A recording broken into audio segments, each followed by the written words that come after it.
In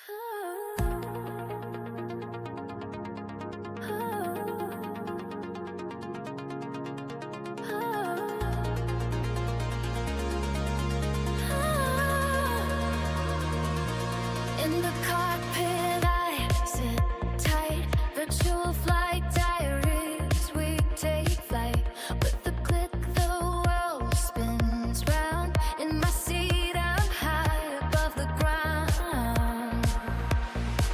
Realistic view so clear and bright, through the screen I soar up to the night. Clouds below, I feel so alive. In this world there's nothing I can't survive. Join us on a virtual flight, where the sky is our limit tonight. Wings spread wide, we reach for the stars. In the realm of flight, we'll never be far.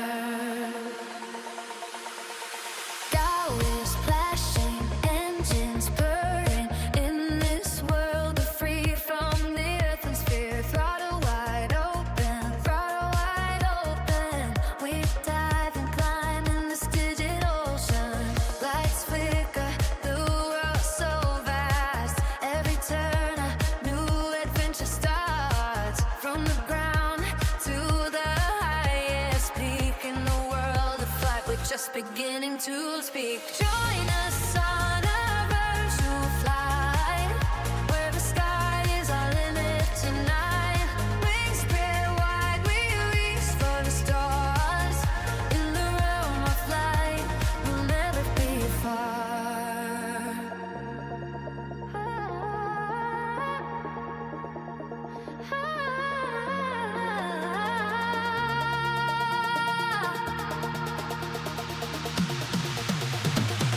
Through the storm, through the calm, in this world we face it all. From the runway to the final glide, in the world of flight we find our stride. Join us on a virtual flight, where the sky is our limit tonight. Wings spread wide, we'll reach for the stars. In the realm of flame, we'll never be far. Join us on a virtual flight, where the sky is our limit tonight. Wings spread wide, we'll reach for the stars. In the realm of flight, we'll never be far.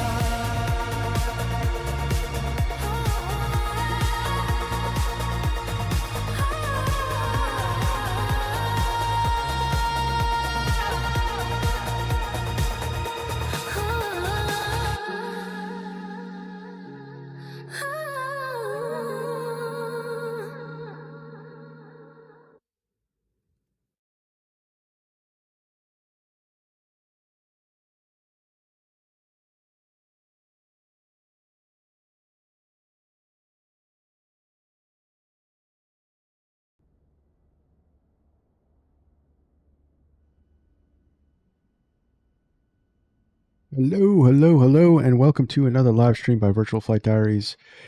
And we are here with the first of our 2 holiday live streams today. And holiday being the European term for vacation.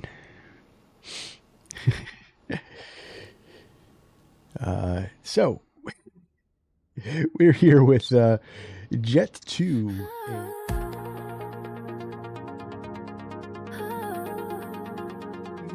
Let's not do that. A low-cost airfare airline with in the United Kingdom, and they have the famous saying that everyone is familiar with. We got we got Drunk Billy in the chat. Hello, hello, hello. Welcome to the stream. How are you? And Holden as well. Hello, hello.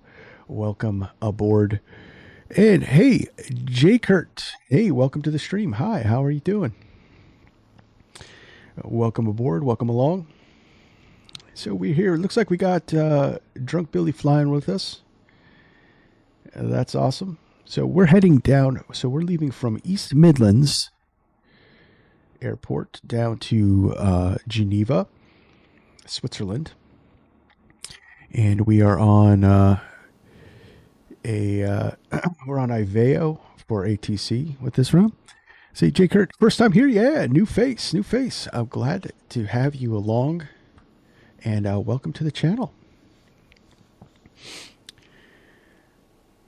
All right, so let's get on board, let's get fired up, and let's get out of here, guys. All right, so we're already on ground power, and we have our flight plan loaded in. It's a short flight, it'll be about an hour and a half in the air. And with that, let's get our flows going, and let's get out of here. All right.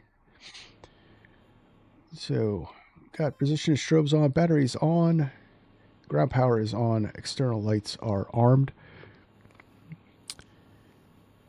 Are we doing a 78900 tomorrow? No, we're actually doing the we're doing an A320 flight from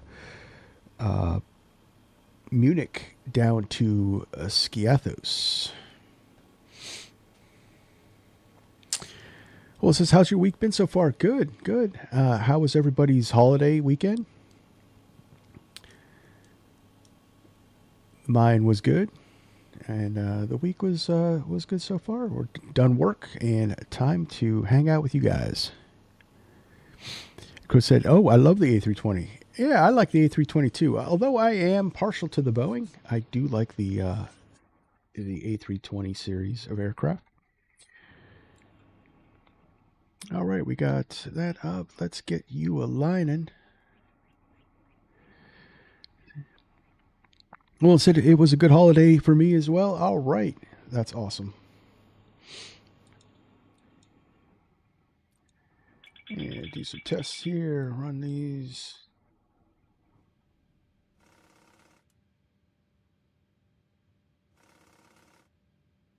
Oxygen on board. Drunk Billy did a Pong Hall in any builds, Hong Kong. It was beautiful. Nice. Nice. B73, A320, and B74 are my favorites. That is a good lineup there, Jay Kurt. That is a good lineup. I can't wait for PMDG to drop their 74s. That's going to be awesome, even though it will be a classic, but I do like the classics, so it doesn't bother me so much. All right, we got them aligning, and let's come down here. Yaw dampener can't come on. We got that on. We come over here.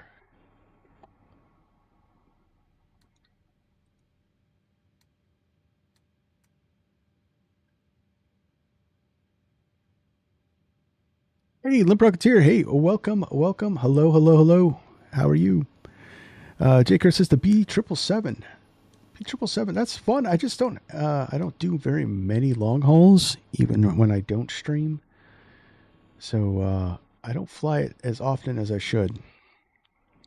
My brother said, now that the 321 feels small next to the A350.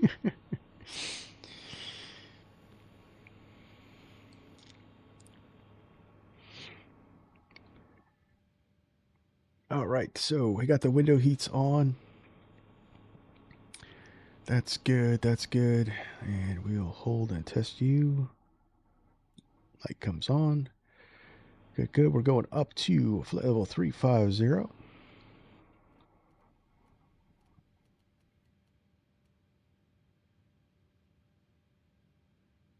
Down, smile, frown. That's the mnemonic.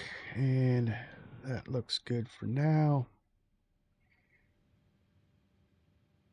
All right. And we'll get the APU fired up.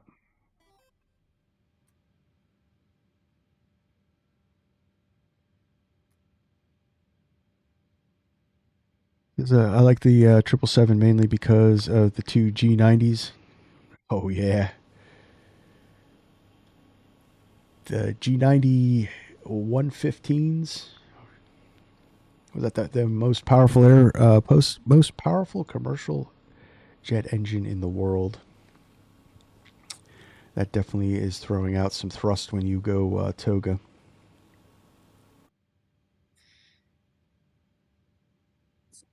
It's somewhere close to 200,000 pounds of thrust, something like that.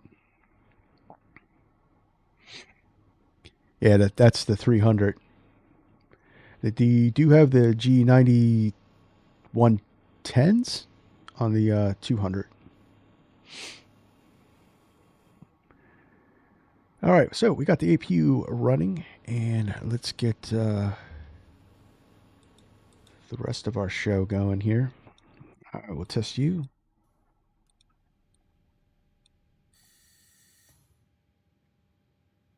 That's good. That's good. And we'll put the flight directors on.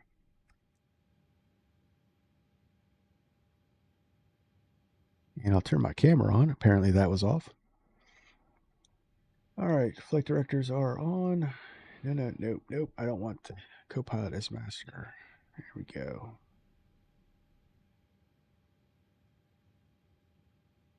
Good deal. Yeah, come down here, RTO. Panel lights all good. Down here.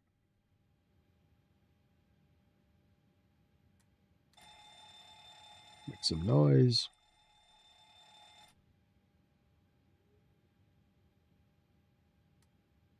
Script test. We were technically supposed to do this before we fired the APU, but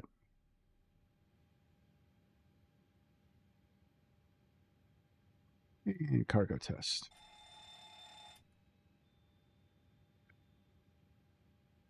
And we'll put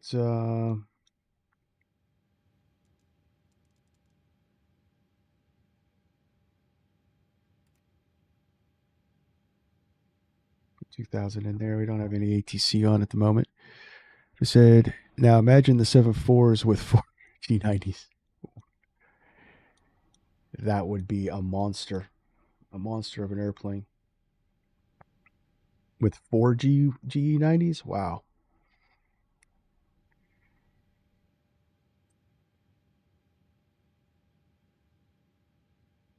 All right, so let's get a little more panel juice up here.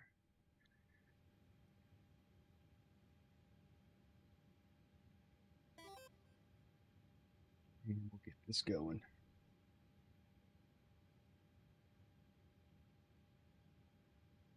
You know, StemApp, I don't know why you're doing this. 777X coming in the year 2027? Is it? Who's making the 777X? Because is it PMDG? Or in real life it's coming? Because I think that plane still in development?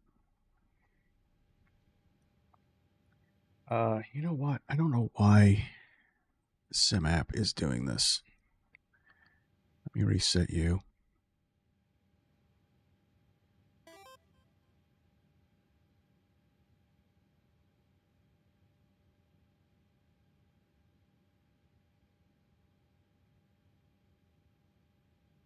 Connect it.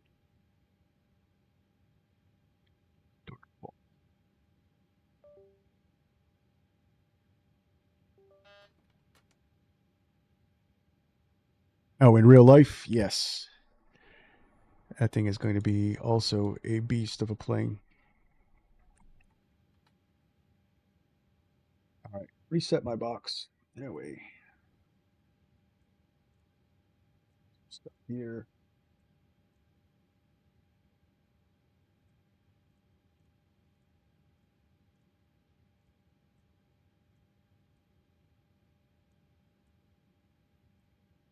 Using GSX for anything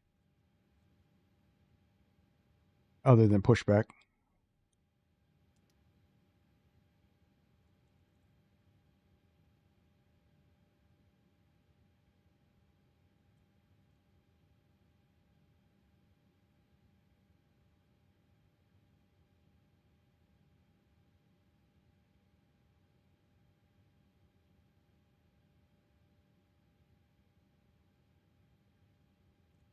Activate, execute, and for our departure, we are doing the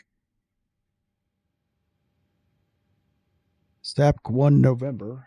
SAPC 1 November.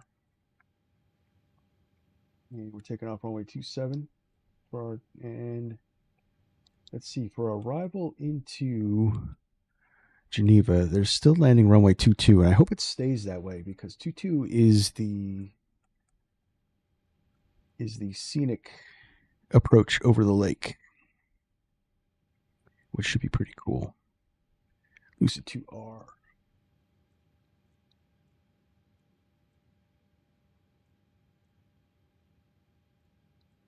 The view legs page.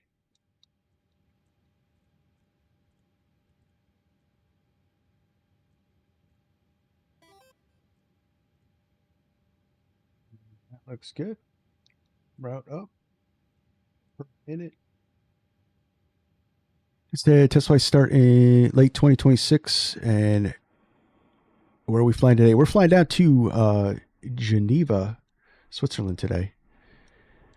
A real world route by Jet2.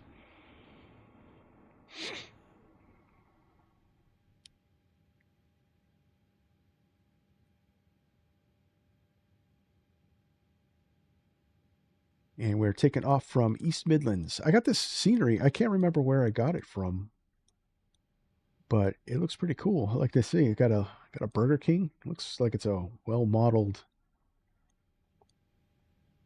scenery of East Midlands.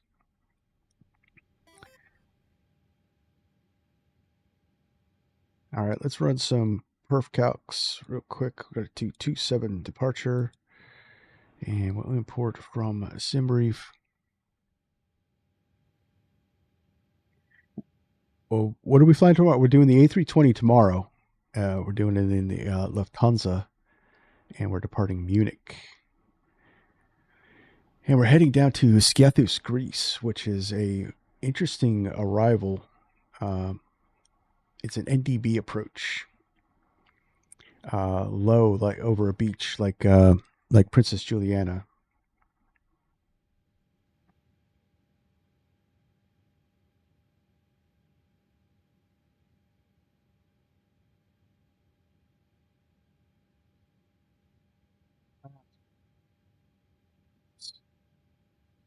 And we'll do optimum. Import the weather. No METAR data available. This station, it may be supplied. What do we got here? 1004.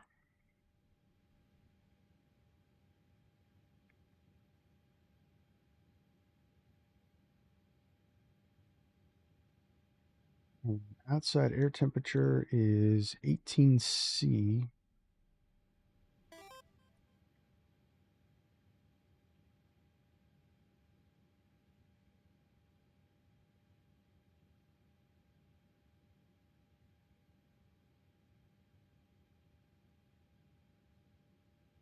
So next day after tomorrow, Allegiant Pittsburgh to Myrtle Beach. Oh, that's a fun flight. Unfortunately, the day after tomorrow, I have to go back to work. So today and tomorrow will be the only 2 streaming days this week. When's I gonna? So I wonder if I got a real life METAR.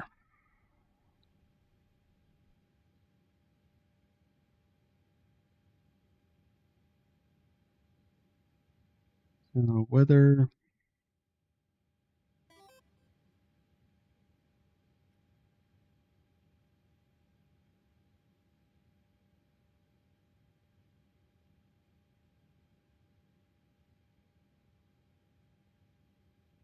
.2:30 at 4.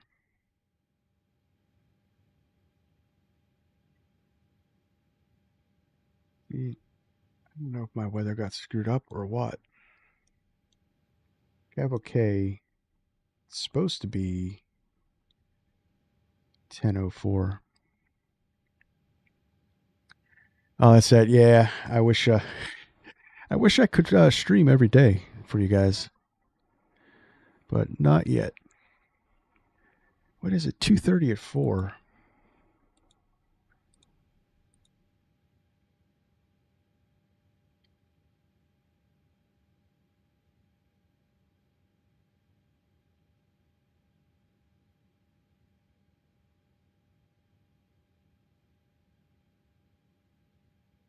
Calculate U.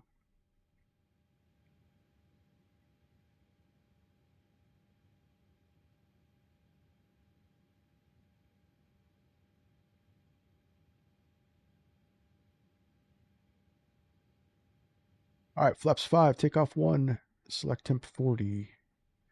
All right, so let's get this set up here. U. Okay, so that's all kilos. Okay. Let's just put 1 ton in for reserve. Cost index is XD 350.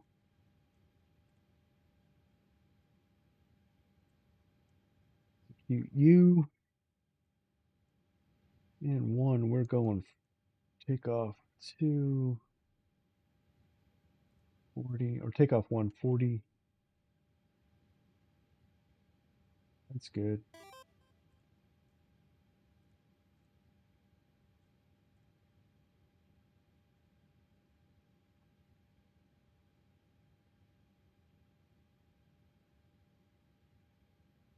Billy, I just wanted to. Oh, okay. Oh yeah, FS Copilot. You guys have to let me. Guys have to tell me all about that. All right, we're going flaps 5, CG 5.11. Yeah, so my weather's not matching up with what I'm getting on Simbrief, but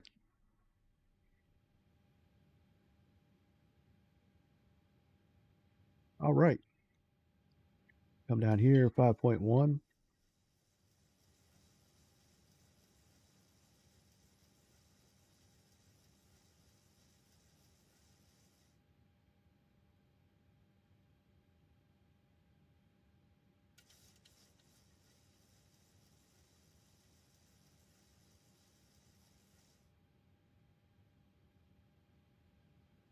So the cockpit model for this is on the older style.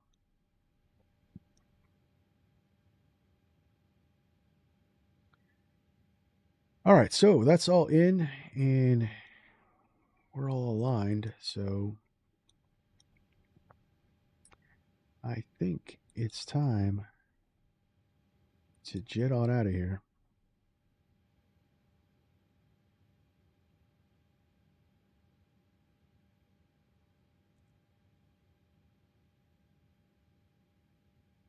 To our Jet2 Holiday.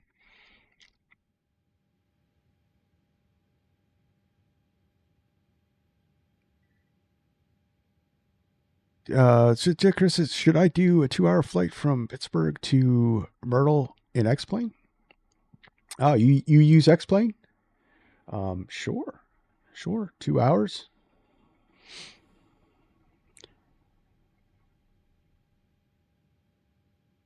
That's a fun flight.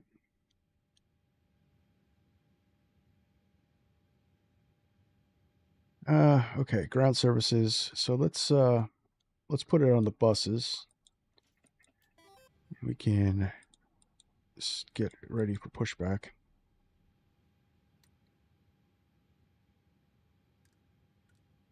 A's off, B's on. Window heats can come on.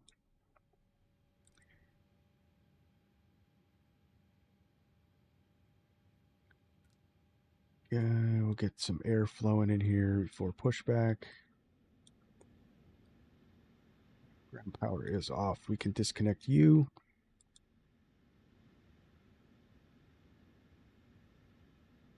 Board management, close all. I'm gonna use the A330. Cool. So the A330, yeah, they do. American uses it on some shorter haul flights. I was actually on a flight from Charlotte to Philadelphia on the A330 with American. And we'll arm you. It's good. All the ground connections are disconnected. We can remove the chocks.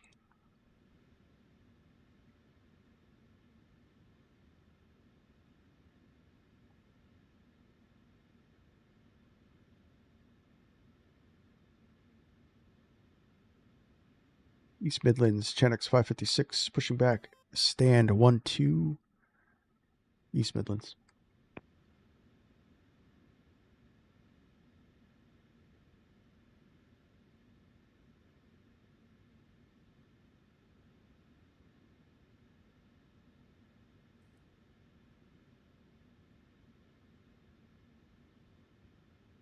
You use X-Plane 12, by the way? I heard that's getting really good.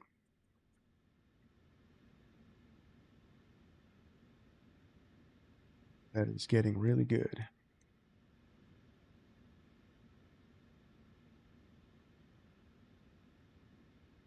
All right, so let's get. Oh, that's right. Never set the parking brake. That's part of the flow. How did I skip that?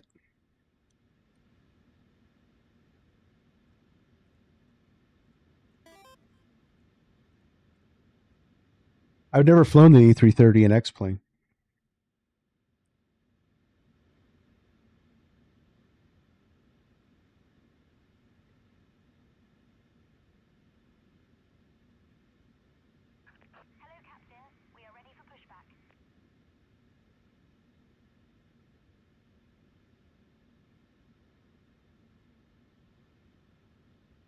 So we're going to go nose left, tail right.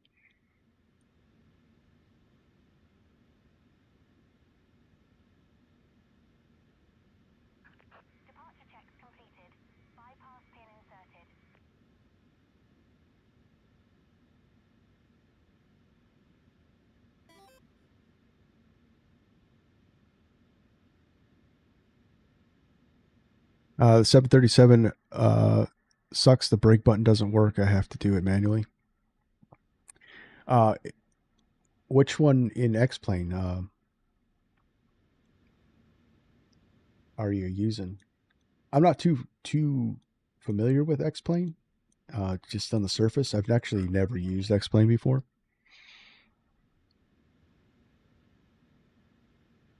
So Liberator says yesterday I did a flight from Salt Lake City to Baltimore on the 738 for Fly Delta. Baltimore's airport of the month, so I got double hours and I flew it on VATSIM. So I got 9 hours credit for it. And Jake Kerr, the one in went to American Airlines. Okay. Yeah, I'm not sure. Usually stuff like that. I mean, in Microsoft Flight Simulator is a key binding issue, unless it's a dev issue.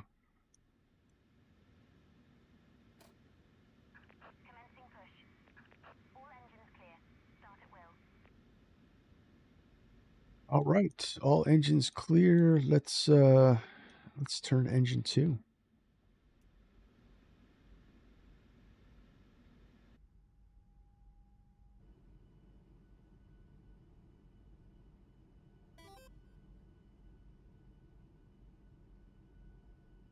And they probably binded the keys wrong.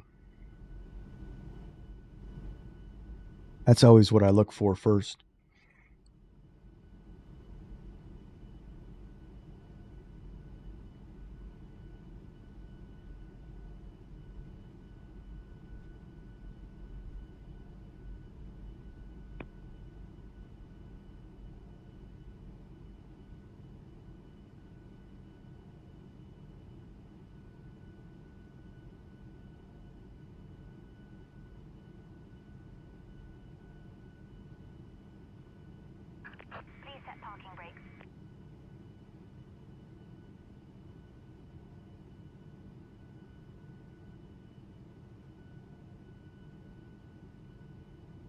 Let's see here. I just got a little issue with the thing. Parking brake is set. Let's put fuel in that thing. Well, why do we have... Oh, that's why.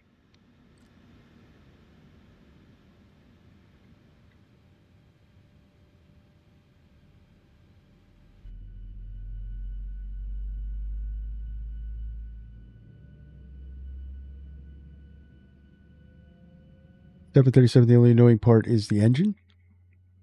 I'm on Iveo. I'm on Iveo. I don't know. I like the engines. I just keep screwing up the my flows. That's all. Trying to get that cinematic streaming shots, and I keep messing up. Bypass pin removed. Left is clear, right is clear.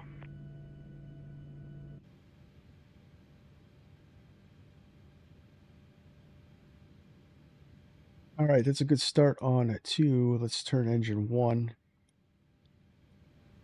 Cycle up. We'll wait for. We'll do this right here.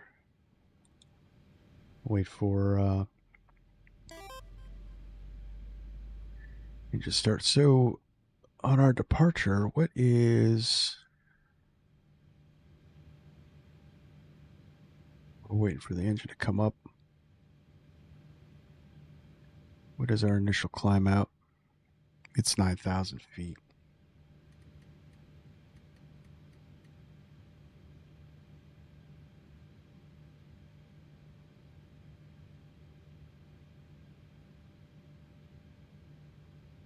Oh, because of the burr all the time on takeoff? I think that's real life though, Jay Kurt, isn't it? It's been a while since I've been on a real life 7.3, but I remember it buzzing most of the time, most of the flight.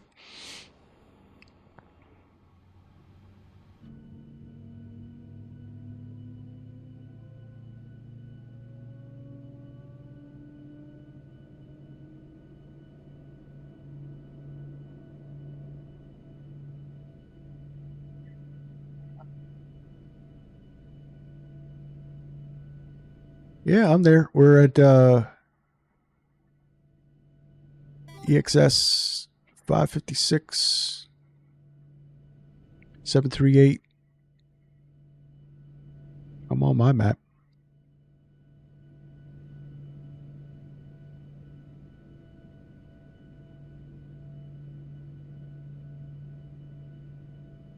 I'm the only one at East Midlands.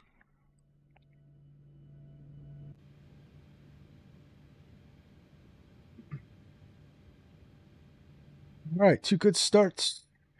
Let's get the packs on.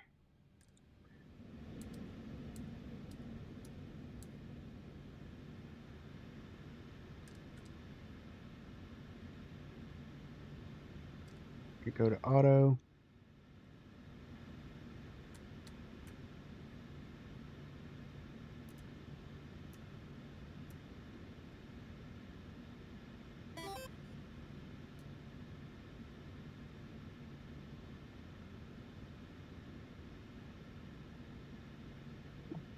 Step 3, I was on one and it was as annoying as it was annoying, bro. Yeah.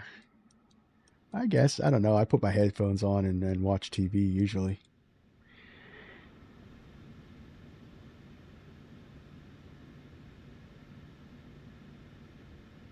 Yeah, I think I have. I honestly think I have. I think I have a stupid weather bug.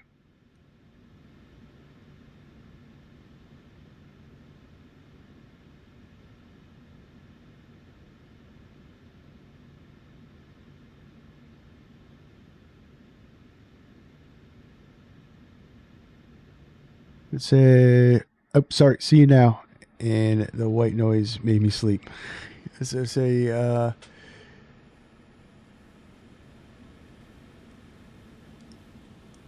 Well, I mean, you know, sleeping on the flight's good. I think I got that stupid weather bug again.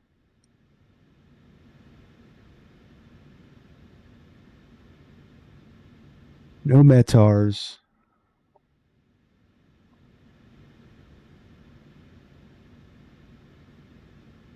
Do I do the flight?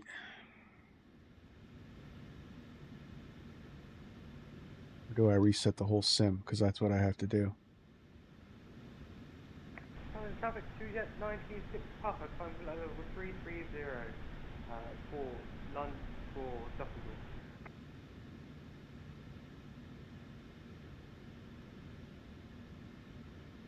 20C. It's a little warm. See, I'm wondering if I'm going to hit the... it was a 5-hour flight.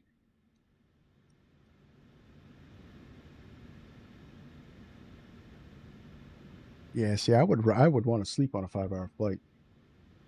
All right, guys, I'm going to try it. I'm a little... I noticed that I didn't have any clouds in the sky.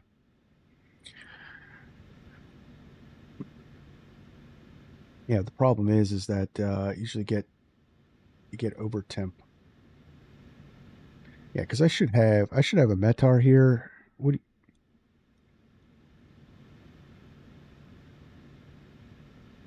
you think, chat? Should I start over? See if I could fix this?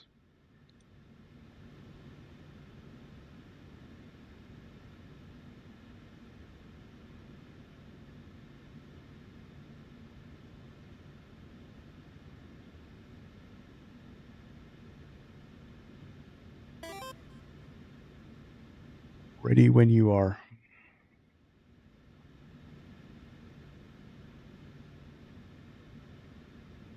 It was from Pittsburgh to Orlando, Florida.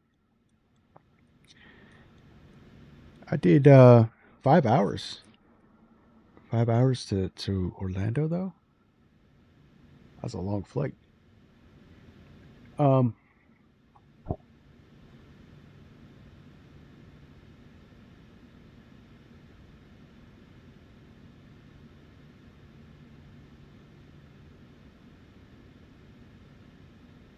I think I'm restarting the whole sim, guys, because remember when we had this error with the FSS E-jets?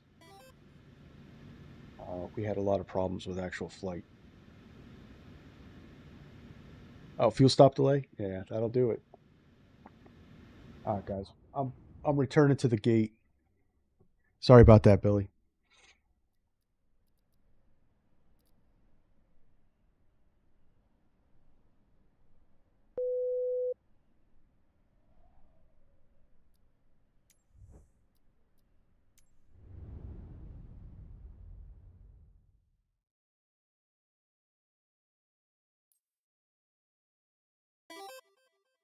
Okay, cool. Yeah, it's probably for the best because if I recall when I had this bug with the E-jets, we had problems flying. So, and I found that the big thing with the bug is if I start the sim with Rex Atmos on, it should be off.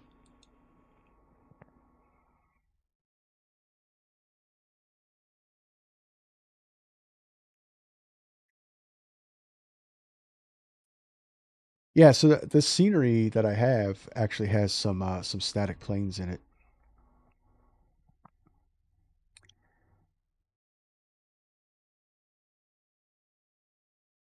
All right, so we'll do a quick startup here. See how fast I can get a 737 rolling.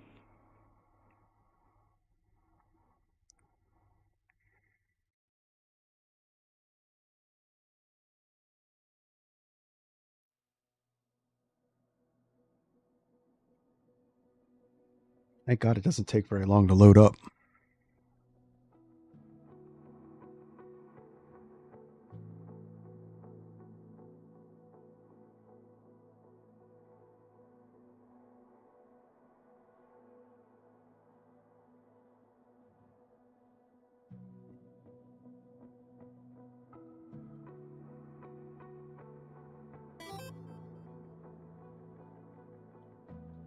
Yeah, I'm reloading, so there's not going to be much sound.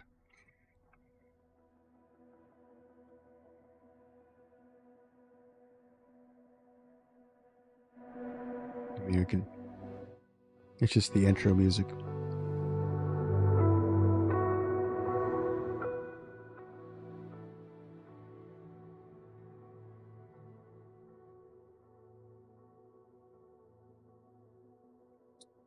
I caught the there's a bug in Microsoft Flight Simulator that if you have certain things open, it'll kill the weather.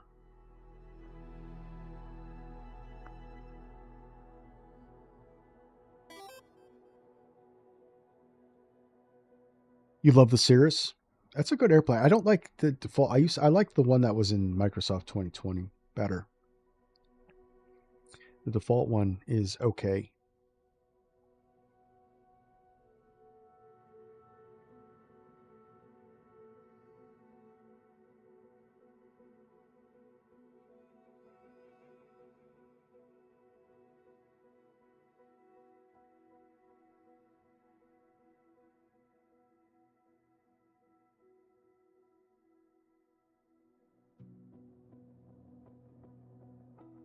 There is a mod for the SR22. There is. I heard it. I heard it's really good.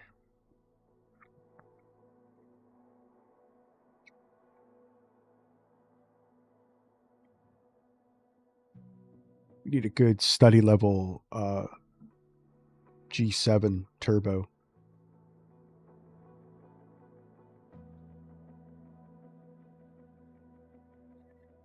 Quit being kind. The default series was garbage.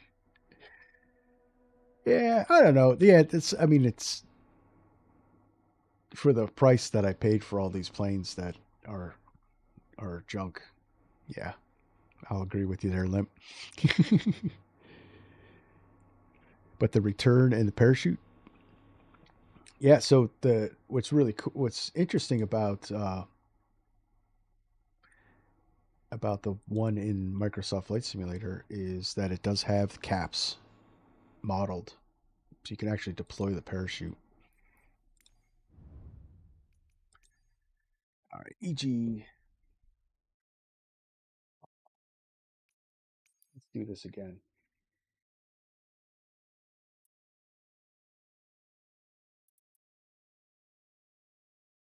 Going 12 right.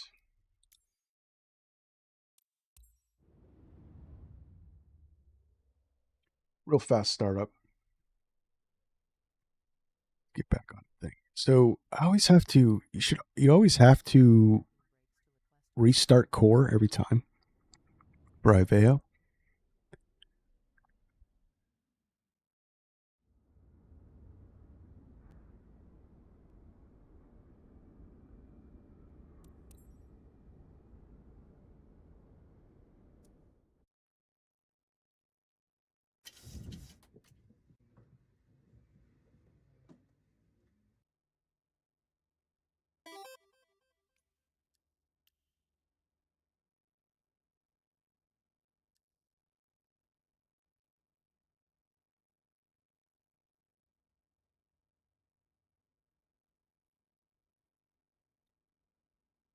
The X-Plane 12 Series SR22 equals spin. Now it's a spin happy. All right, yeah, we want it to about, it was about 3 o'clock. There we go. Now we got clouds.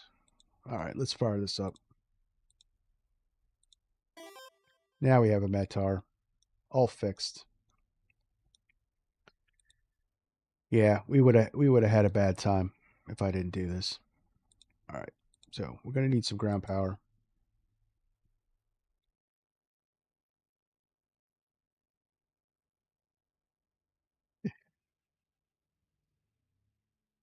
So Lib said on the next flight out of St. Augustine, I'll be the passenger and Holden's Baron. Okay.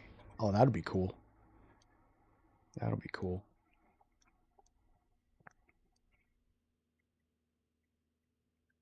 Let's see if you guys are, if one of you guys are willing to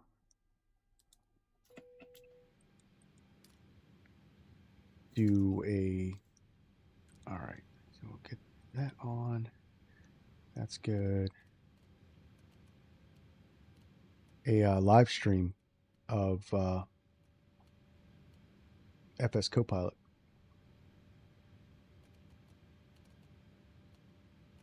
Now I don't know the captain and passenger flows too much for the Airbus. I do know them a little bit for the Boeing though.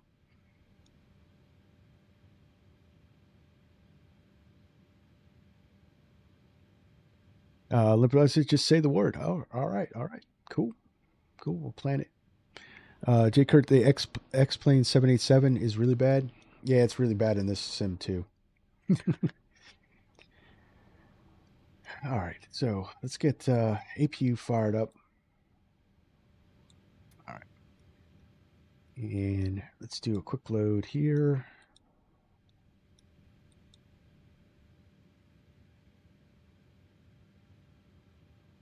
I'm not going to even worry about my thing. We'll go here, here.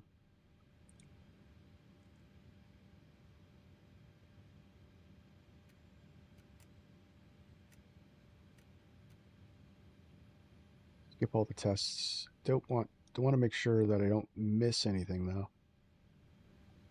Window heats can come on.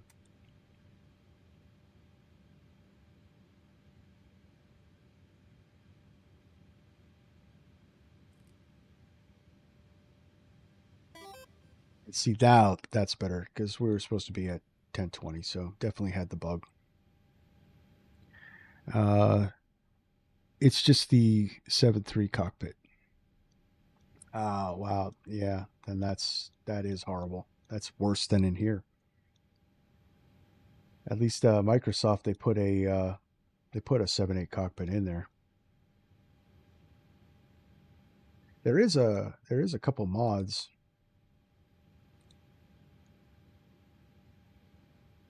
Yeah, I'm aligning, right? Yeah. Can only move as fast as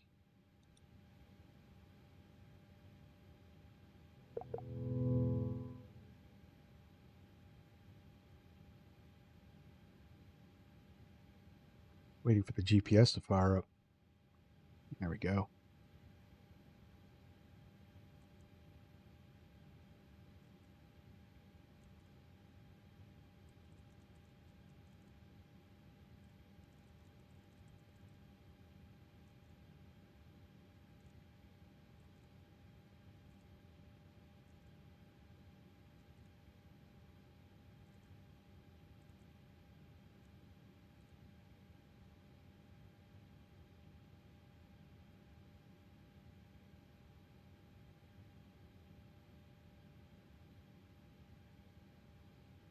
At least, oh, they put the max in there.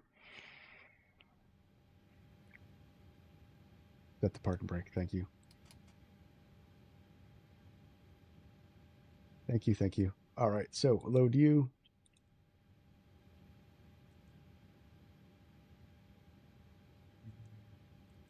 Yay. Make me miss the A380. iBuilds is coming out with an A380 for the sim.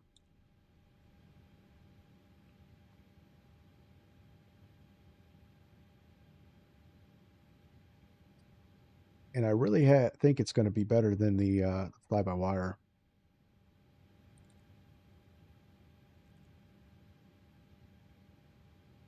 So departure 27. SAPCON or SAP 1 November. Execute you. Arrival ILS 22. Sapphire. LUSA 2 right. Execute you.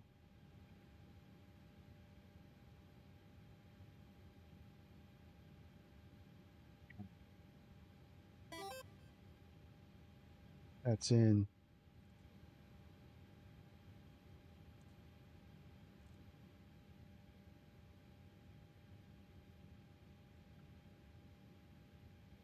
To select runway 27, import from aircraft, import from the weather. There we go. And we'll calculate flaps 5.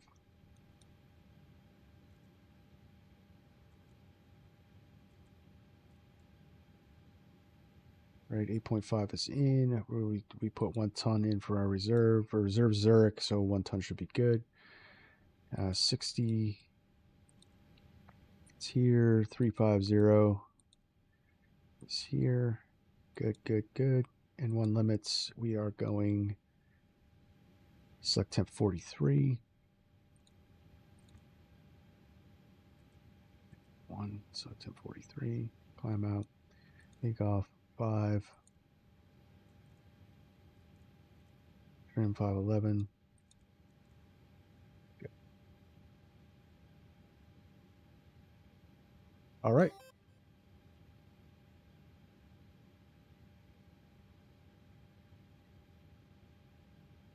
Are they, so Kirk said, are they bringing the Concorde back to Microsoft 2024? So DC, is it DC Designs or something like that? There's one that's compatible. It was never really that good. No, I don't see any future for the Concorde.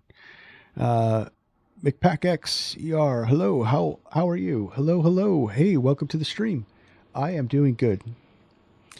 Liberator said the other day was great when Holden was my first officer. The only thing I really had to do was set up the CDU and taxi and take off.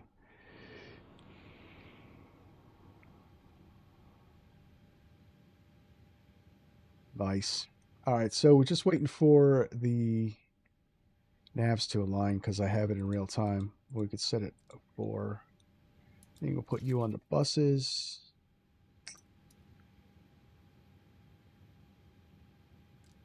Go.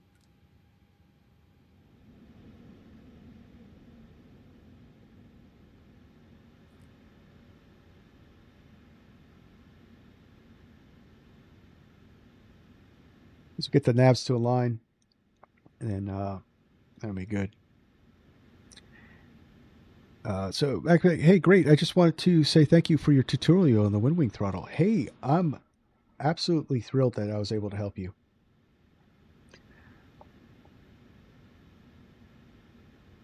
Yeah, I spent hours on that thing, so I figured I better. When I finally figured it out, I'm like, you could do this in some really easy steps. So I decided to put a tutorial out because I thought it was unnecessary to suffer all the hours because they're not very. Wing control is not very intuitive on how to set that thing up. So how much time we got left? Oh, 1 more minute.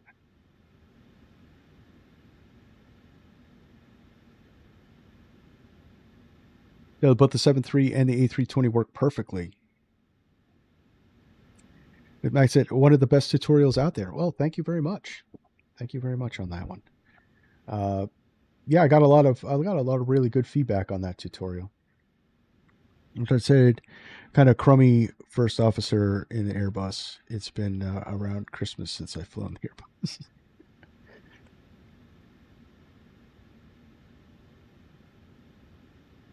Yeah, I think it'll be fun to do a dual cockpit kind of set, a shared cockpit kind of thing.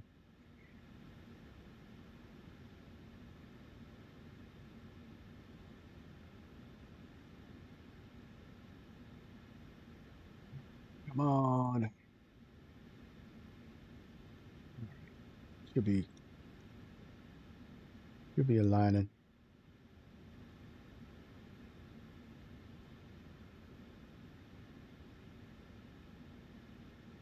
All right, let's try this again. Get ahead of the game.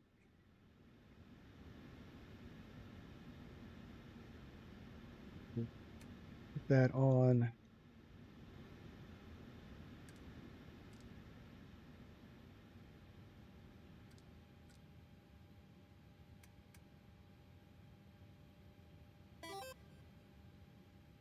Get it off of ground power.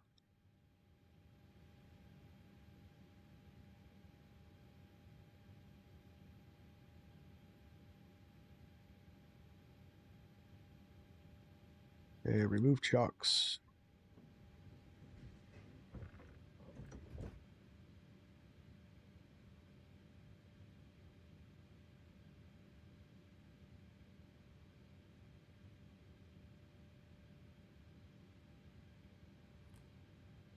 All right, so we're going to try this again. All right, cool. We're all aligned. We're ready to go. PSX, let's get us moving.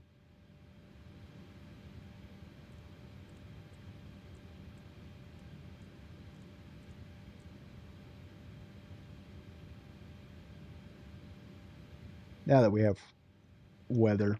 Hello, Captain. We are ready for pushback.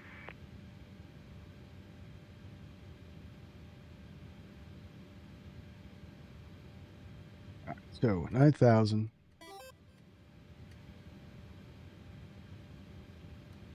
Heading 270.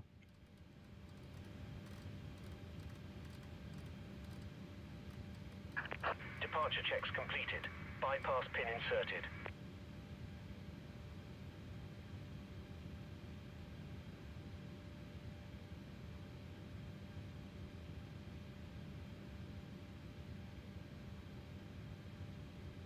$148. Locking gear. Let's go, let's go. Yes. I love fly-by-wire, but I struggle with their throttle calibrations. Phoenix has a very intuitive calibration system. I have to agree with you on that one.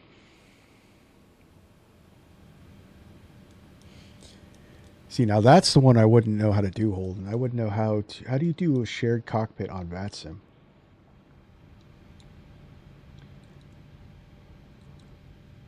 All right, legs page, takeoff page. All right. We're going to go nose right, tail left. Nope. Nose left, tail right. Release parking brakes, please. East Midlands, EGNX-556. Pushing back, gate, stand 1-2 Romeo. East Midlands.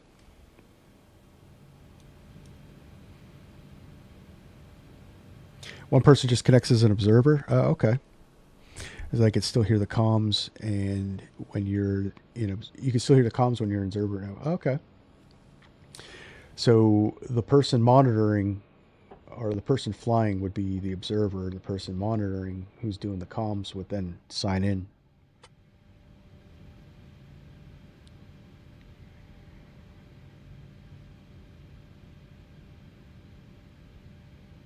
I was experimenting yesterday on how to set up the radios for use on VATSIM.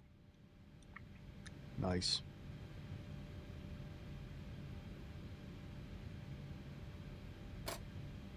Commencing push.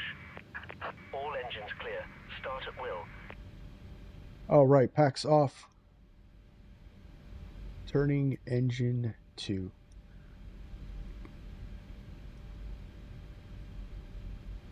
Turning, we got oil pressure. N2 is coming up.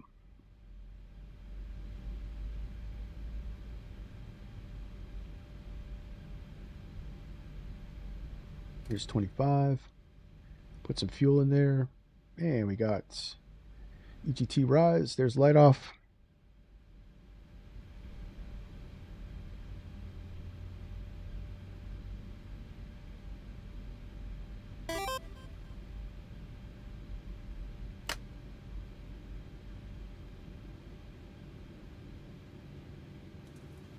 Please set parking brakes. Brakes are Unlocking set. gear. Let's start on starting 1.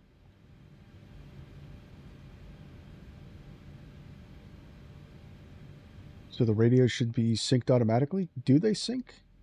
Like, does everything sync up with that FS Copilot?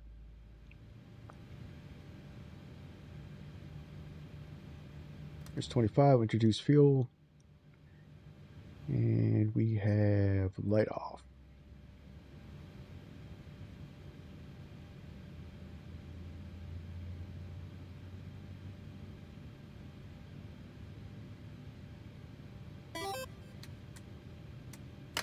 Taxi lights on.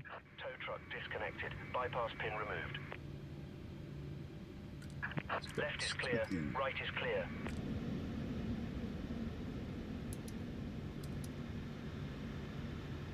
You could come off. On, hydraulics up. Continuous. East Midlands, EGNX-556, taxiing to runway 27 for departure. Charlie Romeo Alpha Alpha 1. East Midlands.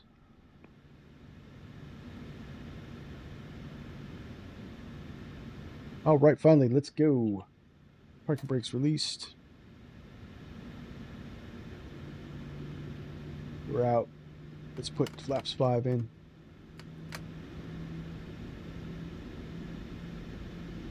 Just everything syncs up. The baro, the altimeter, but the baro and the altimeter don't sync. So, okay.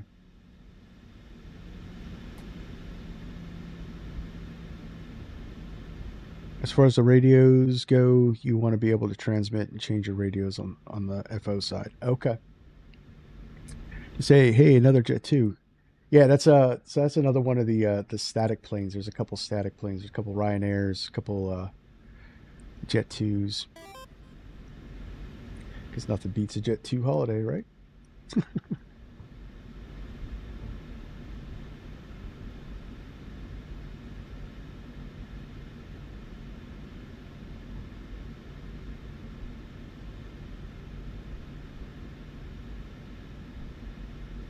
You want the captain's side to be able to monitor, so got you. I think that would be the most incredible fun you could possibly have in a flight simulator, is to do a crew environment.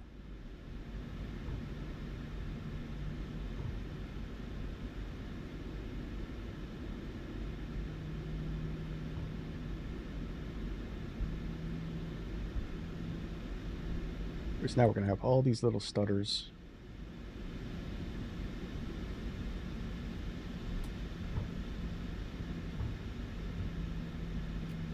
Go.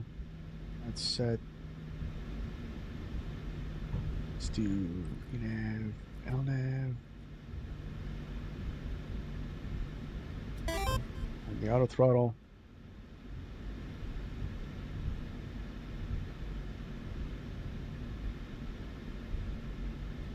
When I was flying with Holden the other day, I was grinning the whole time. I bet I would be absolutely through the roof with that. People be thinking Jet2 song is roasting me. Oh, I forgot. That's what they call them in English.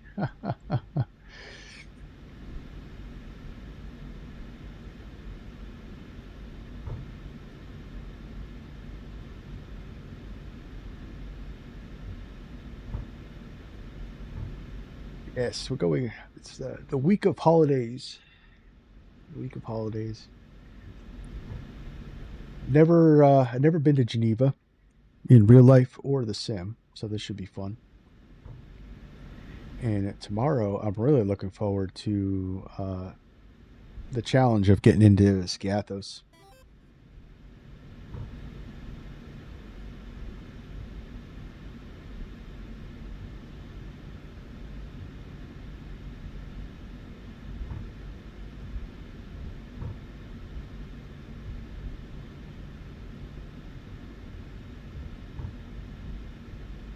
All you guys can watch me smash an A320 into the runway. Come on. Let's do Southwest taxi speeds.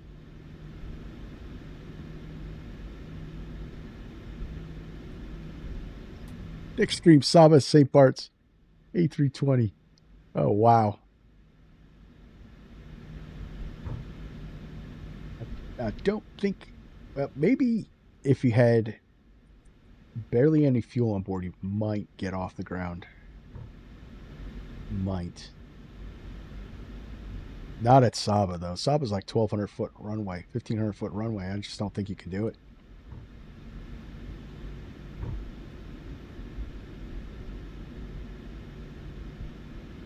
Anyone buying the wind control or the wind wing overhead panel? $349. How can you not buy that panel? It is the cheapest one on the market. Nothing can compete. Q400 Saba to St. Bart's. Now that might work.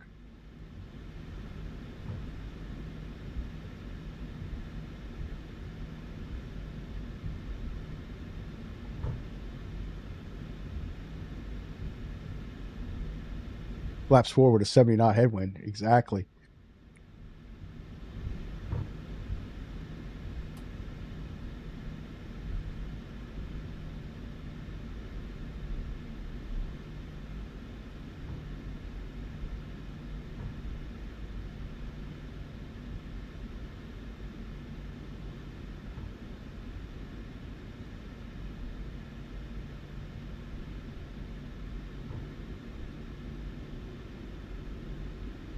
My only problem with the overhead panels is I don't know how I would mount it. I don't know where all like my setup. I would need something that would came in from behind me because I just don't have any more room on my desk.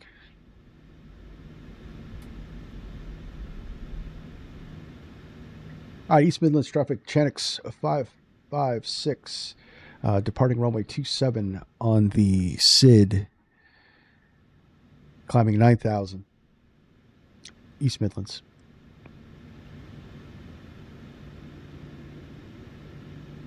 All right, here we go.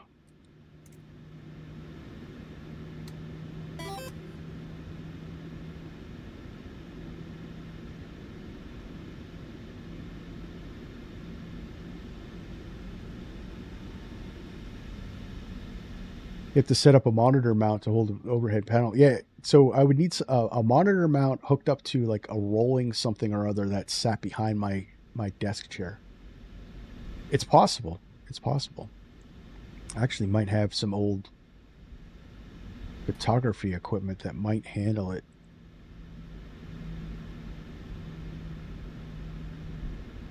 But yeah, I'd have to get at $350 for the overhead panels, and I imagine when they come out with the Boeing one, it'll be the same.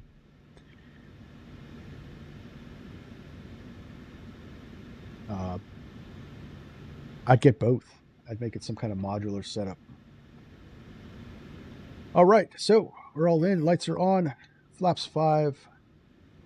And nope, we need to set the trim real quick.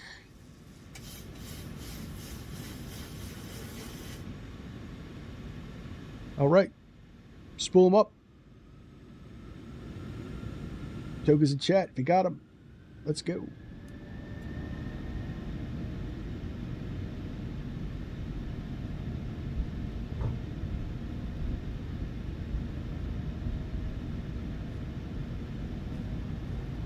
Boyd, speed alive, 80 knots, thrust set. 80 knots.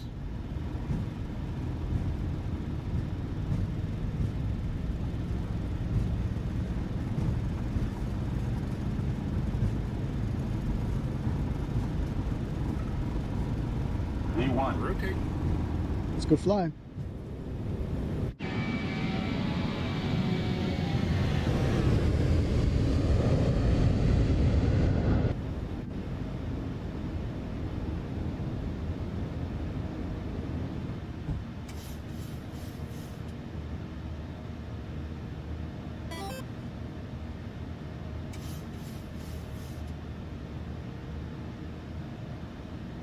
All right, 1,000 feet, Command A.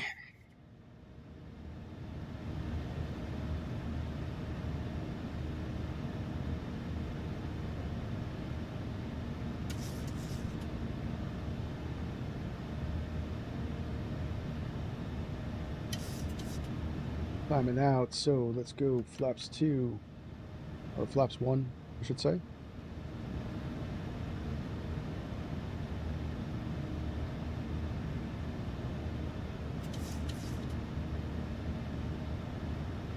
Just passing flaps 1, flaps up. TO off, we go.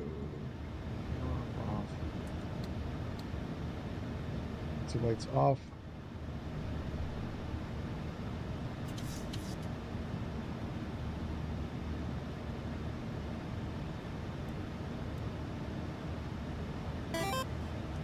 Traffic on.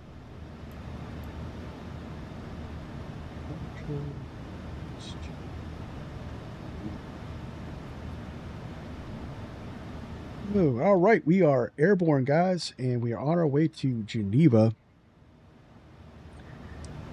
East Midlands, Channix 556, coming through 3,500 or 9,000 on the SID.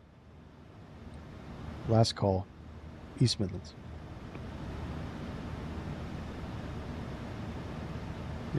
Me and my Cessna 172, and them are not friends.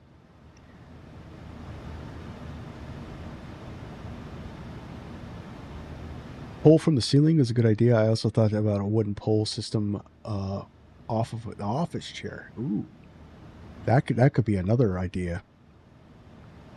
I'm a cabinet maker, so I have lots of thoughts on building a captain's A320 chair and then running a pole on the back side of the chair. See, that's not a bad idea at all. I could put some kind of clamp system there.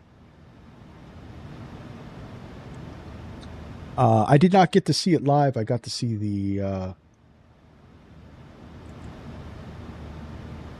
highlights of the Artemis 2.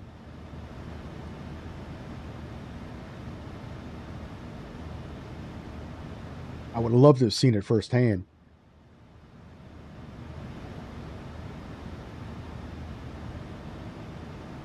Yeah, it definitely would have to be something that's modular. Definitely something that's modular, because I don't want to have a single cockpit.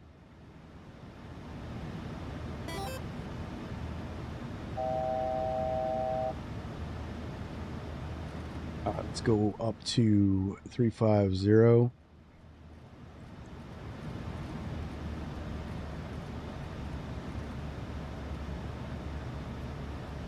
Set.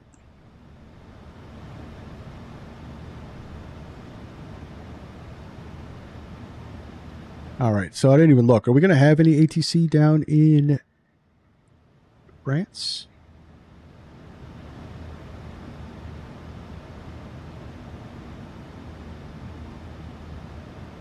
Nope. Just approaches, so we won't be using them.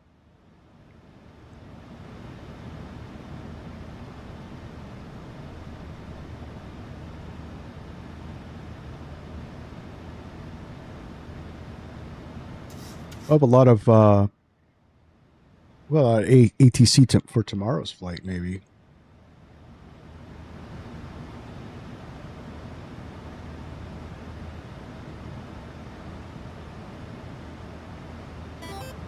Going to say the Artemis launch. Are they going to be back soon? 3 or 4 days. 3 or 4 days, I think. When I said I'm looking to buy a Jeep Wrangler chair and make it a flight chair with that. That's cool too. I actually have a junkyard near me. I could put my gaming chair chassis on a car chair. Be a lot more comfortable. Says someday I'll travel to the U.S. to see a rocket launch. Yeah, I mean, lucky for us. I mean, it's still a trek. I'd have to go down to Florida, but that would be a fun trip. That would be a fun trip. I just posted pictures of Artemis 2 out of my front door taking off of Florida on the Discord page. I said, Limp Rocketeer, I may end up buying a car seat from local records too. See, that would be the best and the cheapest way. Cheapest way, because to like buy those ready-made or to buy those airliner seats, there's something like 3,000 US. Said, I have the Boom XB1 huge model on your ceiling. Oh, nice.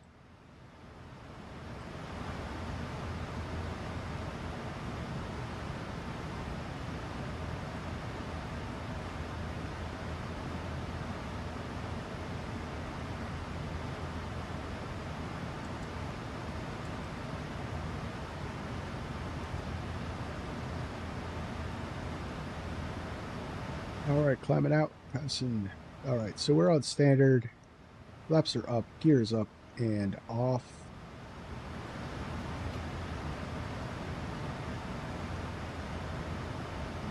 You can actually go landing lights off.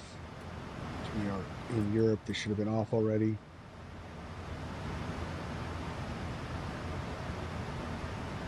I think we are good. We are good to go.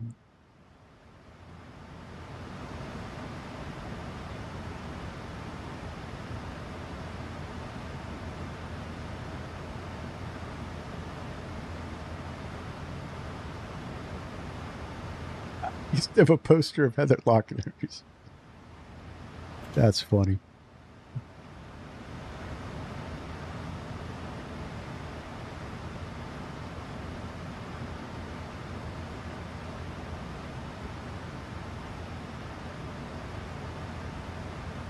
I know what my problem is. I didn't have that turned on. That's why I couldn't hear anything.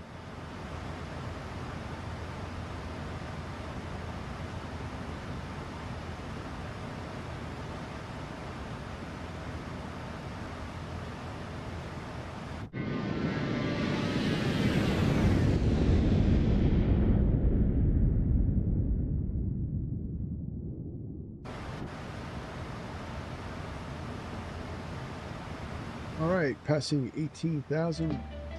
Put some music on.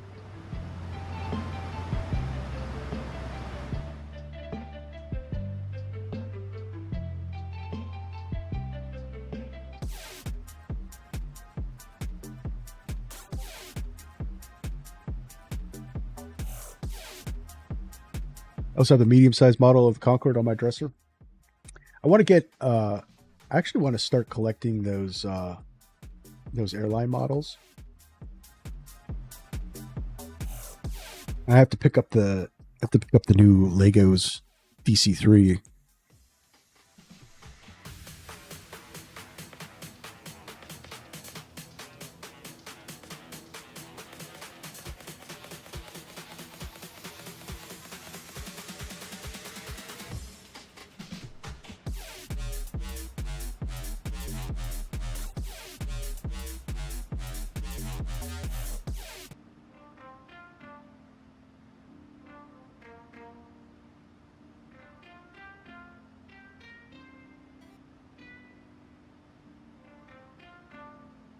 You go get one soon?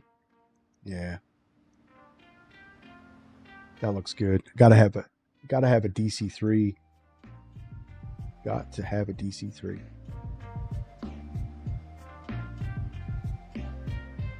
I have a couple cool pictures on my wall. I don't have any models in my office though.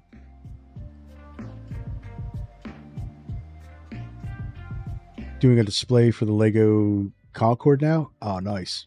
Get a 3D printer, you can print all the plane models for pennies. You know what? I always wanted to get a 3D printer. I built the Tulof 144 out of Legos and added 2 wings on the front. Drops new. Oh, nice. Very nice.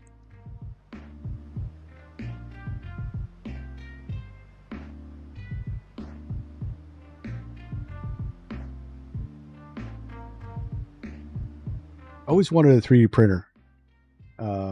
Mostly back in the day because I do. I'm one of those type of nerds. I actually do Dungeons and Dragons, and it would be cheaper to 3D print all the little figurines and stuff like that than to purchase them.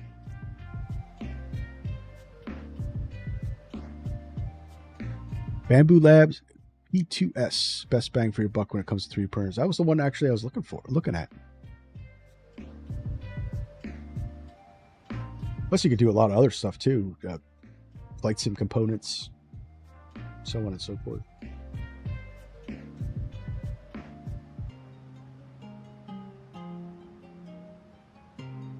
Brand new Windwing TU-144 model coming soon.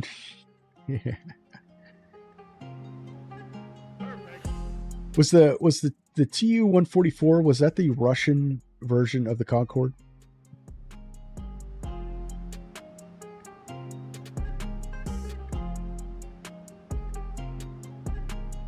I'm looking to upgrade to the Bamboo Labs H2C. See, unfortunately, I don't think I would know the difference between the two of them.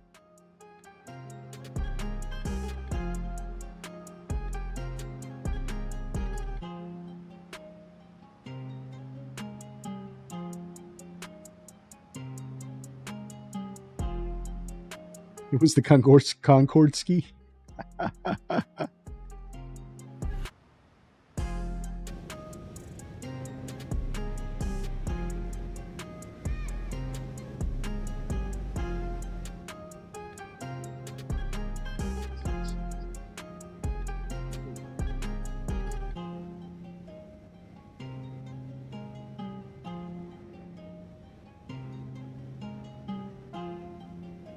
It's actually a pretty cool livery. So if you guys want this livery, I got it off of Flight Sim TO. I have the link in the description. The airports that I have, I did get the Payware Geneva from I think it was from the marketplace.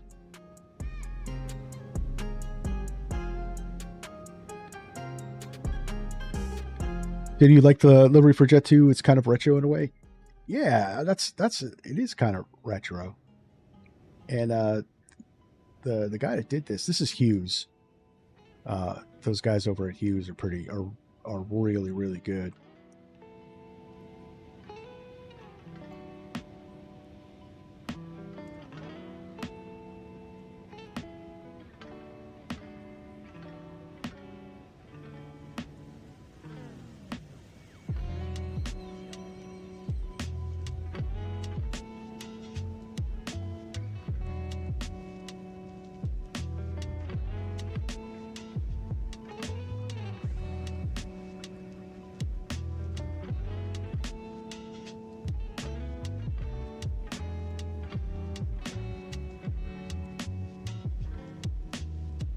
But I probably wouldn't need anything 3D printer wise, though. I probably wouldn't need anything too elaborate. So I wouldn't be doing anything for commercial printing anyway. But it'd be nice to get some files for like the 3D print controls for my Honeycomb Bravo.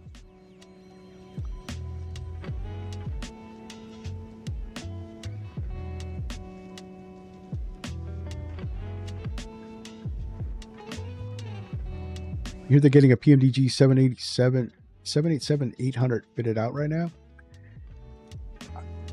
They have never, PMDG has never really, I mean, they've made mention of it, but they've never really, you know what, if they do come out with one, it's probably not going to be for 2 more years right now. So after they launch the 73700, I think they're putting it all in on the on their 747-100.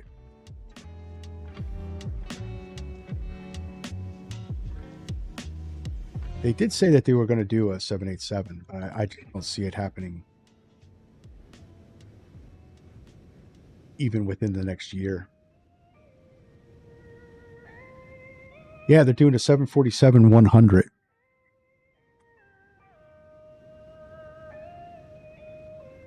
They're actually doing, they're going to be doing all the models, of course. They're doing a 74100. They're going to do a 74400, and I think they're going to come out with their 800. 2 years is an instant in PMDG town. Very true, Billy. Very true. I started to 3D print the main instrument panels for the A320. Nice, and that's another thing too. I saw a bunch of guys putting together their home cockpits with 3D printed like panel molding and stuff like that.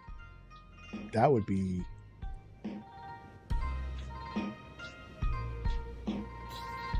would save a lot of money, I think.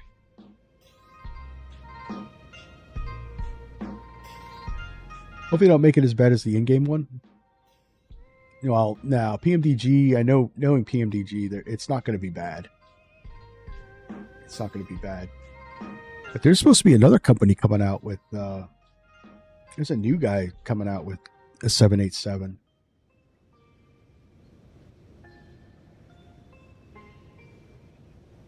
What's the name of that company? They just were there at Flight Sim Expo or Flight Sim Weekend.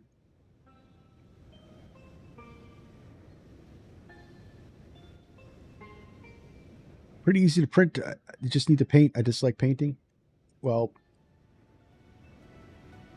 yeah, that could be a pain in the butt. I have all the paints for painting Dungeons and Dragons figurines, so that wouldn't be a problem for me. Yeah, because I imagine it comes out gray. Unless you could get a color printer, color 3D printer, and get the Airbus color for it.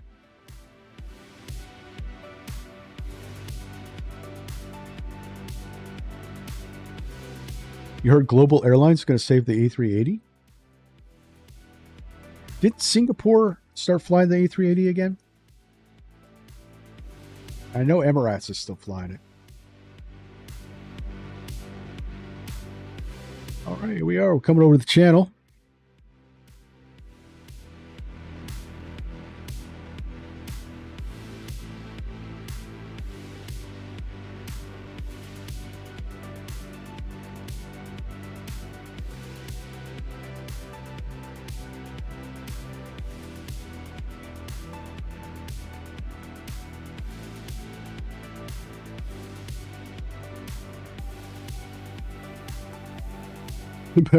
All my Dungeons and Dragons figurines were made out of lead pewter. Well, you know, back in the day, Limp. I said, I have a gray-blue filament from Bamboo Labs. It's close, but not perfect. Ah. Singapore retired their entire fleet. Oh, wow. See, and I thought they were the ones that were going to save it. I guess I'm imagining it's just not fuel efficient, right?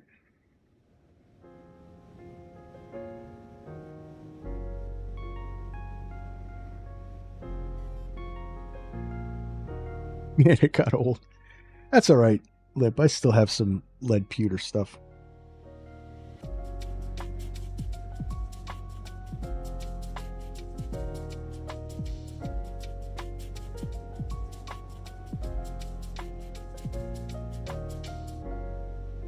I have a chess set that's all lead pewter.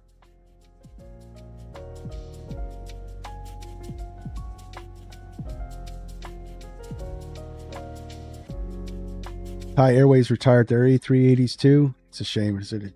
So I guess the only one left is Emirates, right?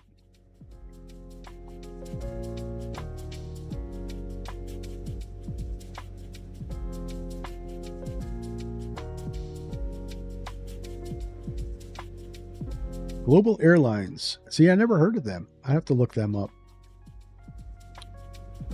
Entire A380 fleet. Oh, wow. So I guess they're going to be buying them all up from the retired airlines then. So I think Airbus stopped making the A380, of course.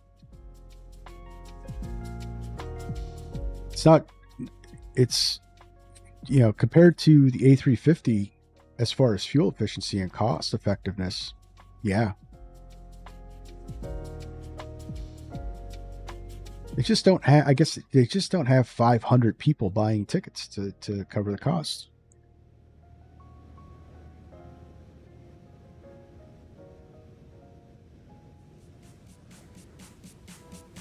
Global did one 380 flight across the pond and they tried, but I think it was a financial failure for them. Oh, that's not good. A380 makes no sense. There's only certain places that can accommodate it. And runways, taxis, and gates. Yeah, so the world never caught up to the A380.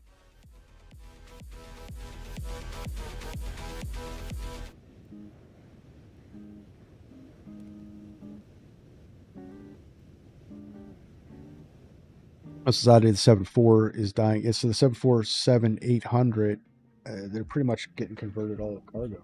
I don't think there's no U.S. I don't think there's any U.S. Operators that operate passenger 74s anymore.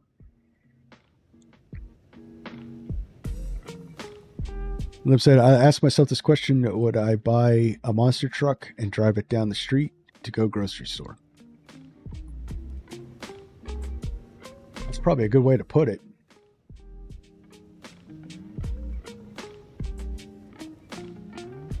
Twin engines for the win. That's the way it is. It's all going to be going twin engines. With ETOP standards the way it is, it's actually unnecessary to have 4 engines. So that's why the A3400 is going to go bye-bye too. Also, the hub and spoke model is not used as it was. Correct. That's the whole industry is just not that way anymore. So make room for the future. Unfortunately, all the planes that we love, those big planes, are going to be put in mothballs. I think you're right. Air Force One, 747, 400, I think. It's supposed to be upgrading to the 800.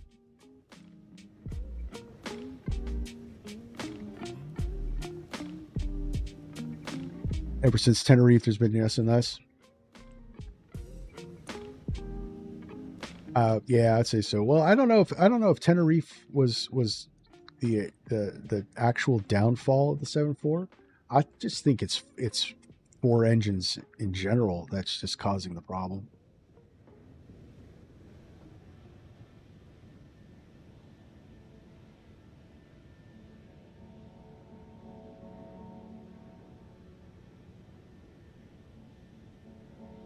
Yeah, there are a few U.S. cargo companies that fly it. The UPS still flies a 7.4, I think. You got Atlas, and then there's a couple global shipping companies that fly the 7.4 cargo. They'll stay around for a while.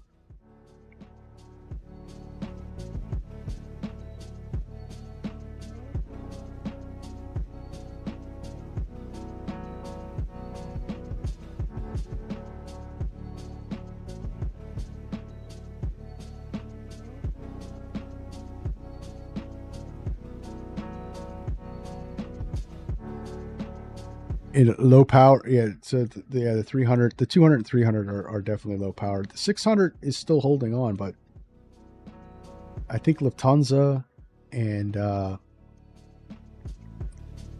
South African Airlines are still operating that.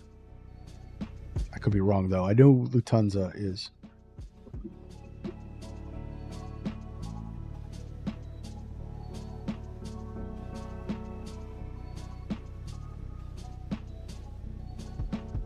$600 because they have the Trent 500s on there.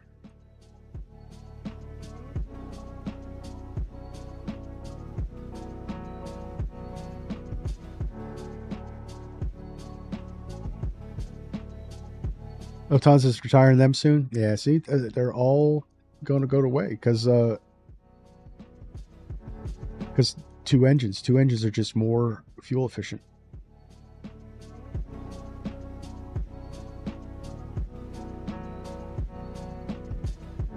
And you just don't need, they don't need that seats. They can't fill them.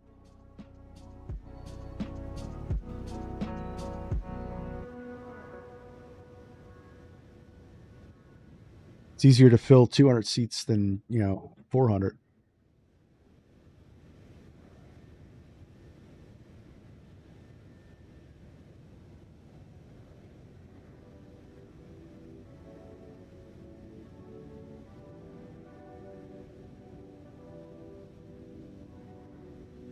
Yeah, Holden had me fly the 7.4 in the sim. I was not impressed with the default. Got to put the Salties mod in there.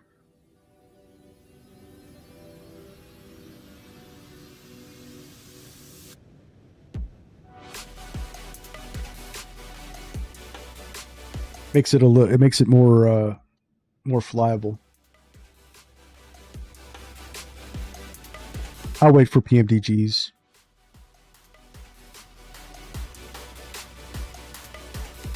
So you know how much I love, especially at the 100 coming out. You guys know how much I love the classic stuff with the INS and all that. So quads are dying. They are. It's the next one after they finish the 7.3. They're going to be putting everybody on the 7.4. My guess is Q4 this year or Q1 of next year for the PMDG 7.4.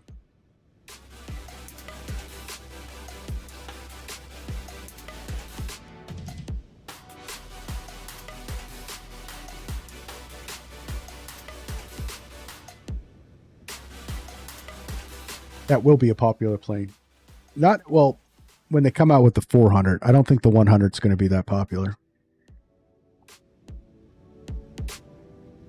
Personally, I think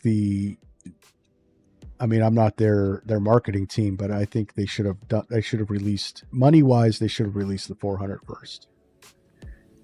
More people are more inclined to have a 747 400 than the 100. Because not a lot of people want to do the SEVA INSs or the LTNs. They don't want to do, flight engineer panels. They're more comfortable with FMCs and stuff like that. There's nothing wrong with that. It's just that they're more comfortable with it. And I think they enjoy flying them more. I'm the opposite. I'd like to hop into a DC-3 and go VOR to VOR. I don't have the Salties mod for 2024. Or they don't have the Salties mod for 2024? I thought it worked in 2024.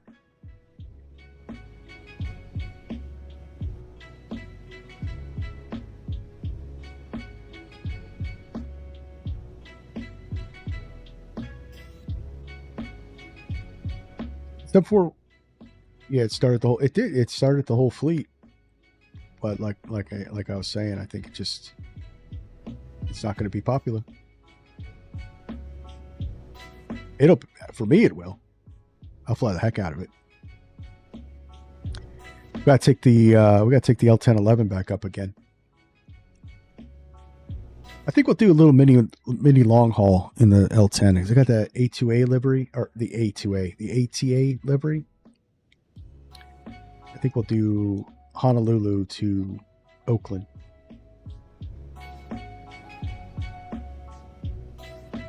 There might be a way of putting a mod in 2024 from 2020, but I'm not going to try it. Yeah, it's probably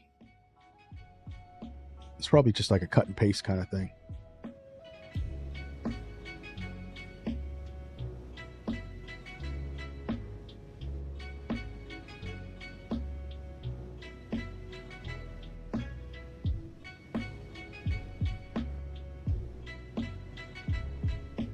And then Bluebird Simulations is going to be coming out with their 757. That's going to be a blast. I heard that's really good.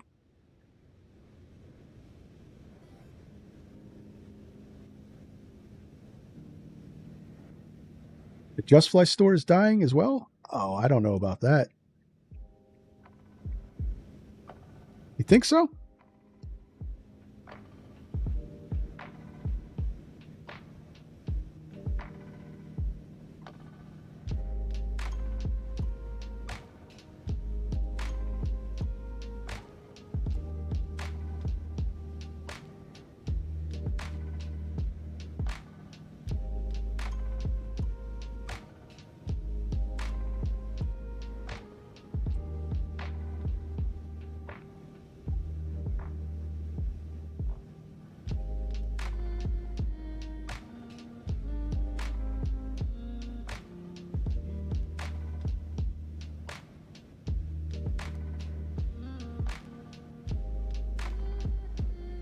All I'm waiting for is the 757. Yeah, you and me both. You and me both.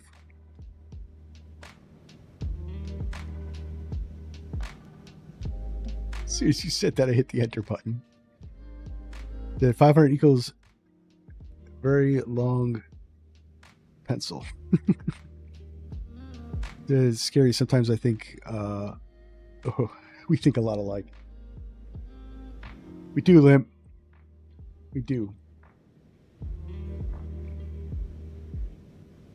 We're brothers from a different mother.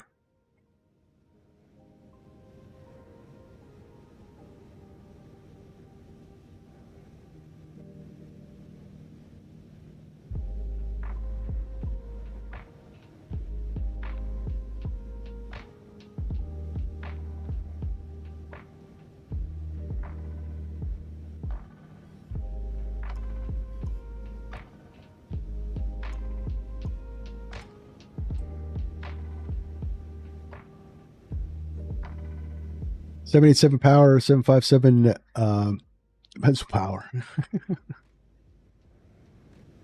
I don't know. The 757 is such an awesome aircraft, in my opinion. Being from a Boeing guy, though. I flew from Minneapolis to Anchorage in a 757. The seats were like armchairs. Of course, I was in first class, but still, the seats were like armchairs.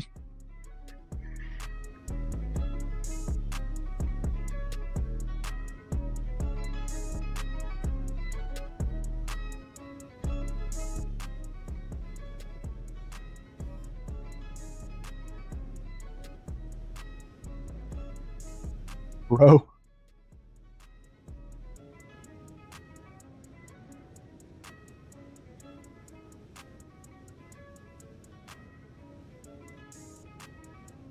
Which are you in first class?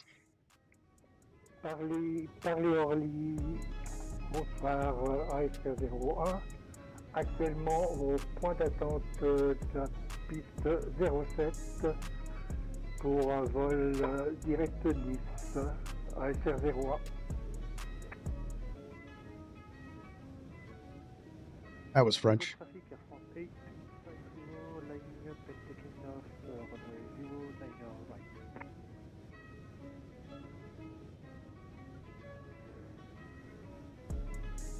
We are definitely in France.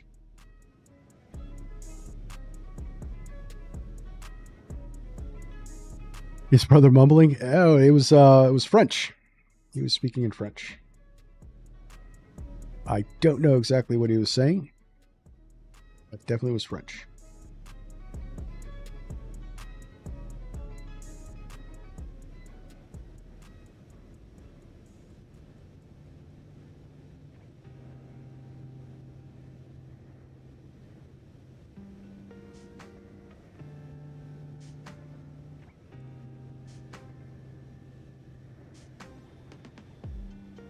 So we're actually going to be coming over Paris soon. So they're probably coming out of Charles de Gaulle.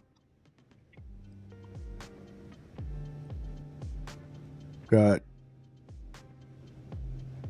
yeah. So Charles de Gaulle only has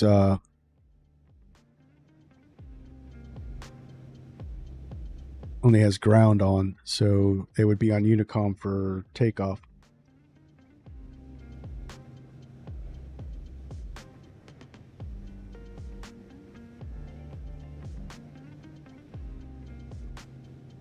SpaceX is launching Falcon 9 on the 10th. Sweet.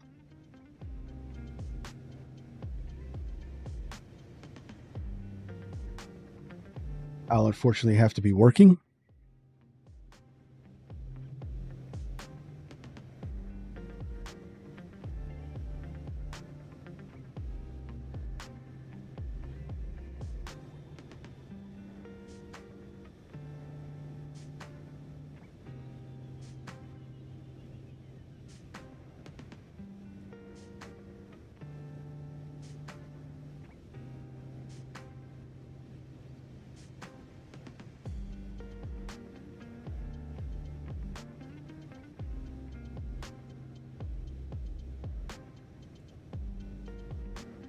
.30 Eastern time. All right.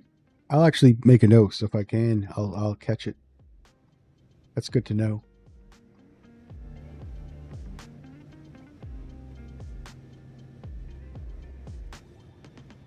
Hey guys, if you're just joining us, we're actually flying from East Midlands down to Geneva. We're currently at 35,000 feet over France. We're going to be coming over Paris soon. In the Jet2 737-800. If you haven't already, hit that like button, hit that subscribe button, help the channel out. I really would appreciate that. And thanks everyone for watching.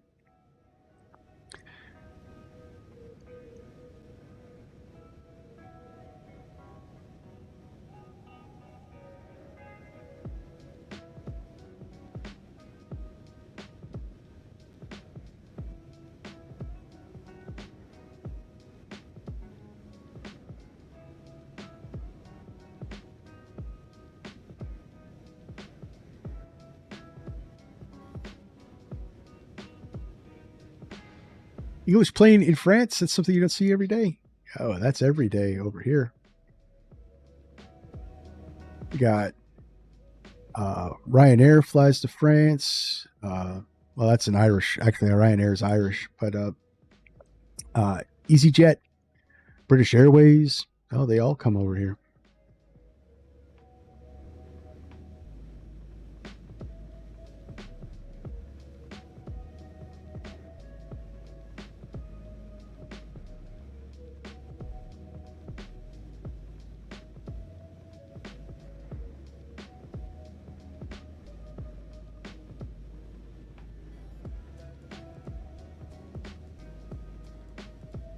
Ryanair? I don't think so.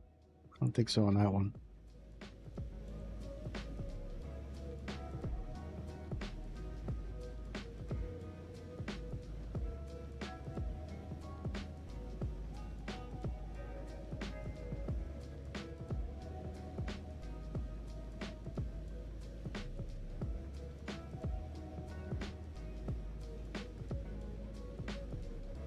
Guess this would be the Seine River.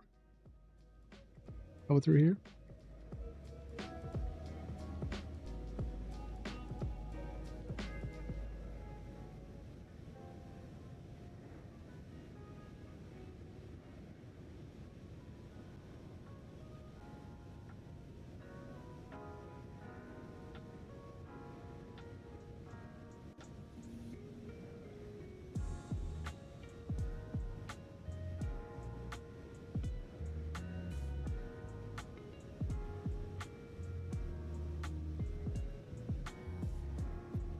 Very quiet.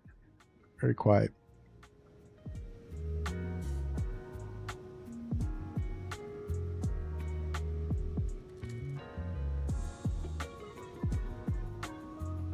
Not many people talking on Unicom. Good. Let's put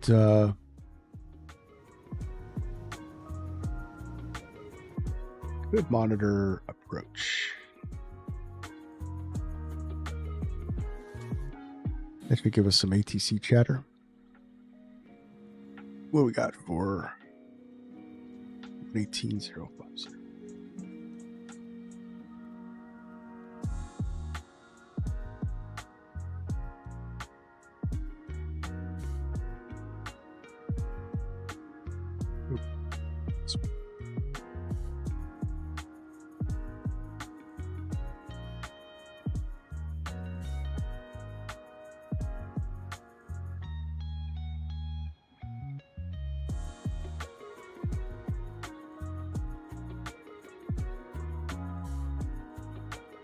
Faster go this way, right?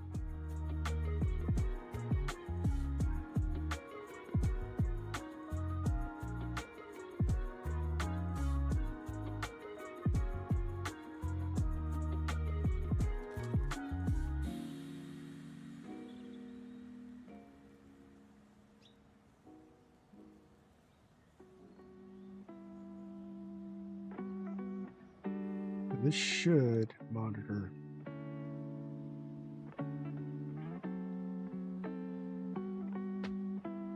I don't know if Aveo does monitoring like VATSIM does.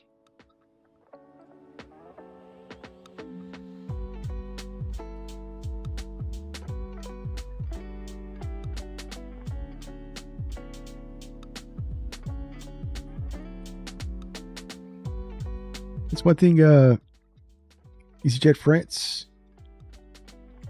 Yeah, oh yeah, EasyJet flies to France. A lot.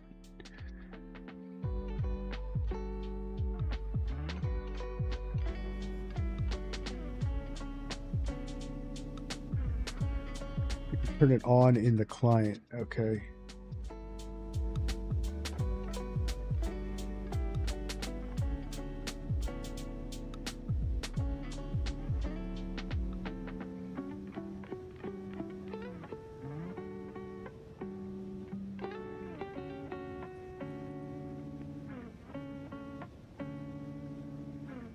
Could be on.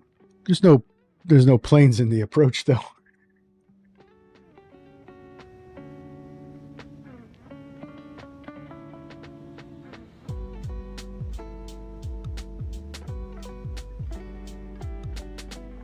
One thing about IVEO versus VATSIM is it is definitely not as busy. Not as busy. Yeah, we could put ground on, right? 121,705. 21,705.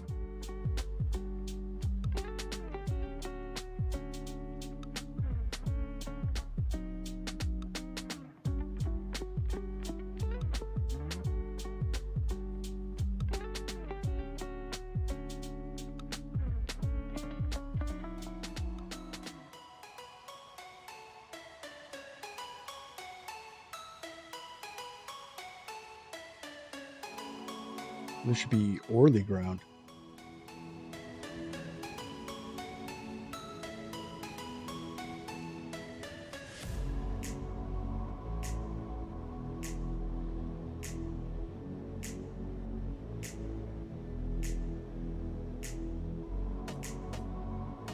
Don't know if I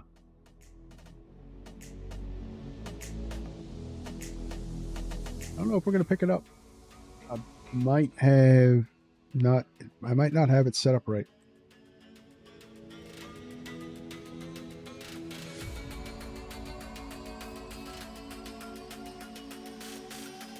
This should be the transmit, this should be the monitor.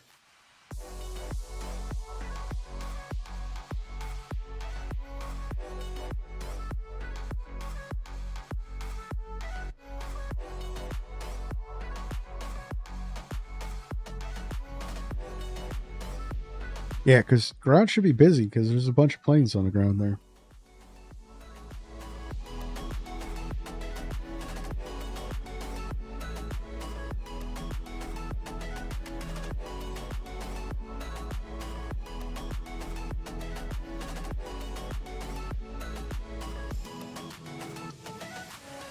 You may get ATC for Switzerland.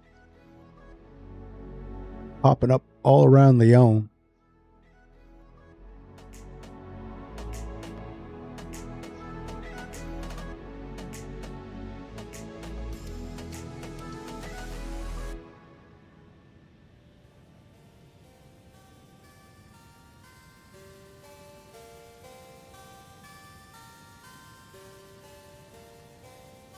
Yeah, so the receive button is not there.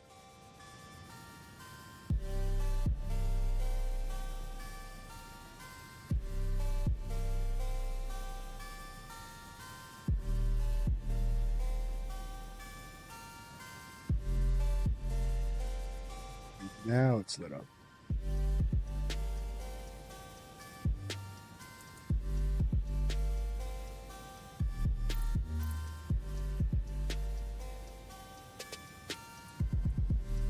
It is.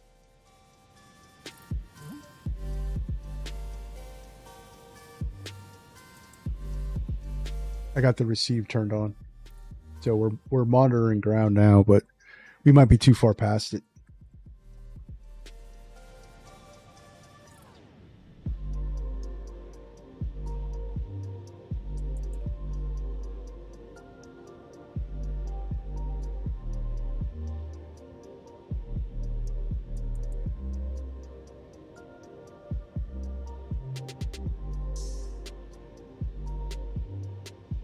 David Robertson is subscribed to the channel. Oh, welcome to the channel.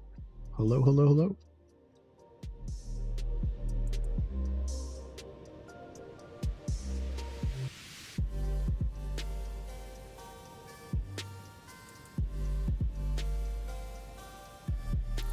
Yeah, we're pretty far past it. So I wonder if I could put let's put approach back on.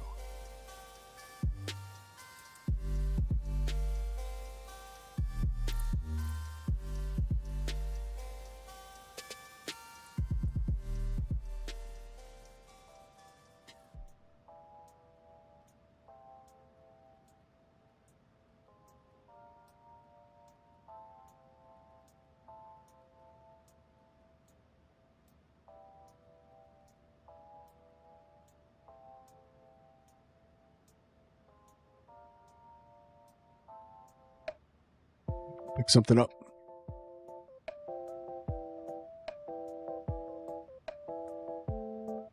And 133.510. We might actually need that one.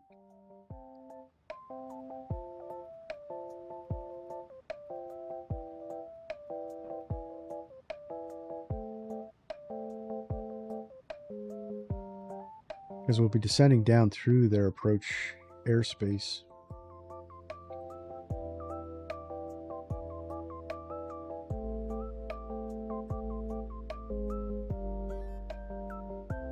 Like I said, I missed your chat. PU in X-Plane. Thank you, flying Ryanair.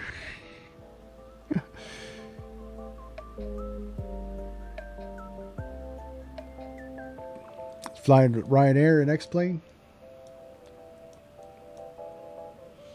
Very nice.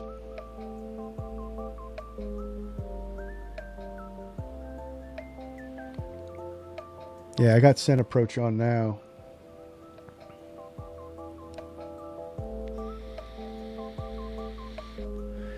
Just not a lot of pilots flying in that airspace though. I got one.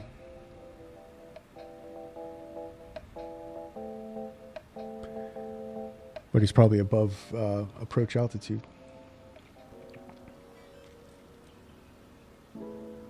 Yeah, I got a Ryanair livery pack. Nice. I got the Ryanair livery pack for the iFly Max.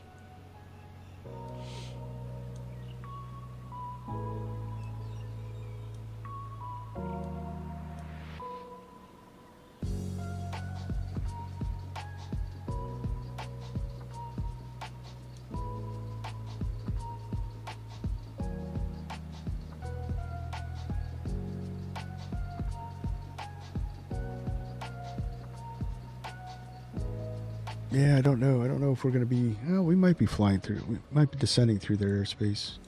I don't think so, though. It's all good, though.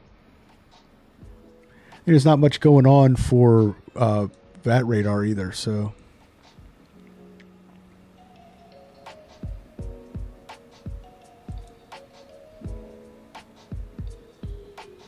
Speaking of livery packs, where are we at with Bullet? So, still waiting on Whiskey Throttle to do the interior. I did drop the exterior for the A320 in Discord.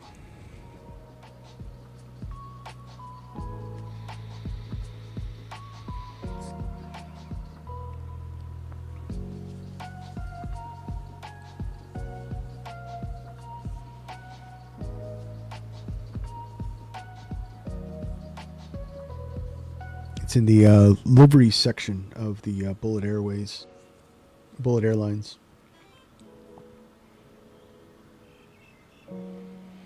Also got an old Southwest retro livery. That's the gold one, the retro livery. So the livery picture in Discord. Now I want to fly it. So yeah, so the links in the livery section of the Bullet Airlines Discord. Or the Bullet Airlines section of Discord. It's in the livery part. It looks really good.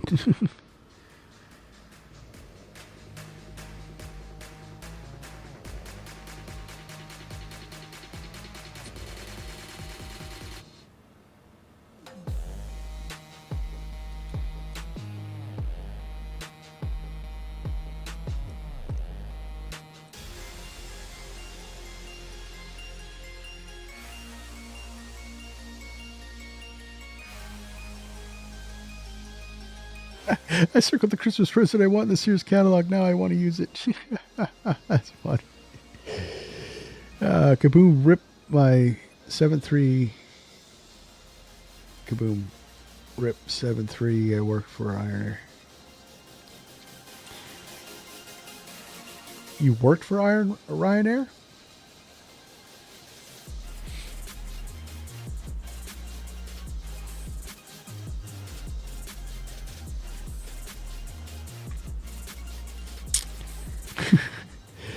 So, wow, it. So, It worked. Okay. Kaboom, rip my 7.3. It worked for Ryanair. Okay, cool. Cool. So you do a lot of Ryanair. Ryanair flies all the way down to Greece if you want to do some couple hour flights across Europe.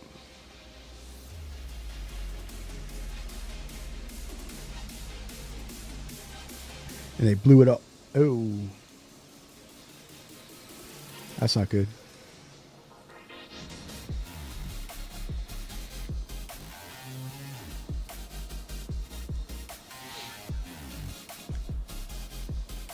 All right, so we got our top of the set coming there. Let's see. We got...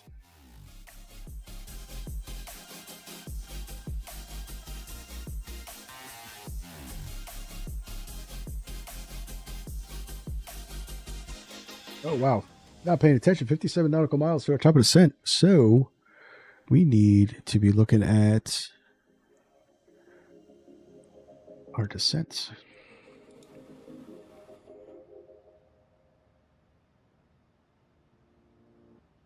That's what I want. Arrival. Let's see. We want the star. We're coming in on the LUSAR 2.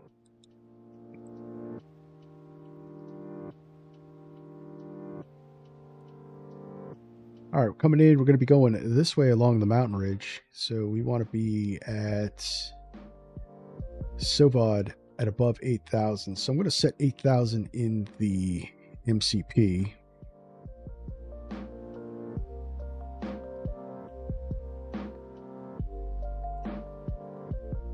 And SAPRE is 7,000. So that should be good. So we'll come along the ridge at 7,000. So we're at 8,000 at 250 knots. Well, yeah, so Licro above 8,000, Sony above 160, LUSAR at flight level 200.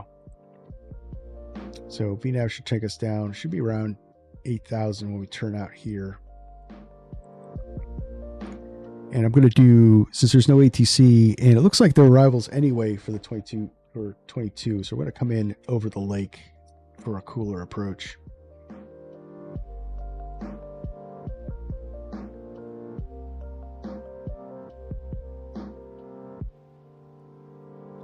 Last time I flew Ryanair 337 was at Dublin and was irritated the controller with my little knowledge of European ops. I saw that that one. That was with Flight Sim Captain, right?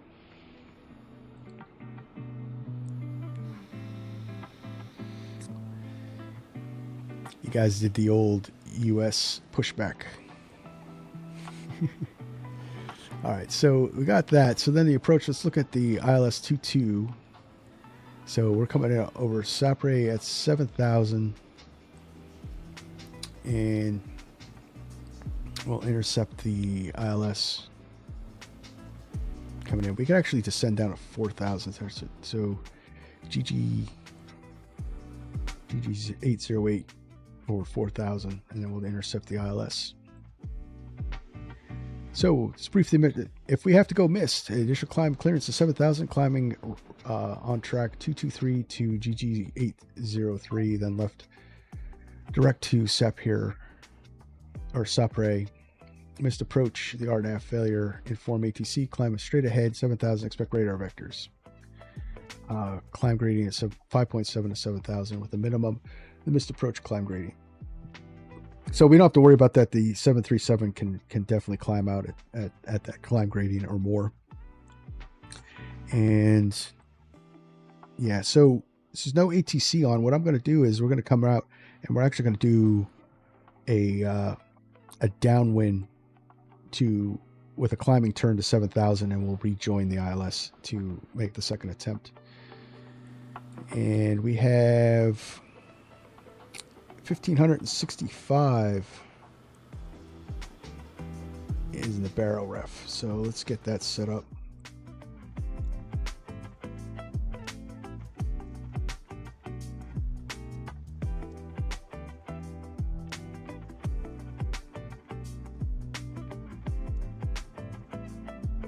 does have an accelerated scroll.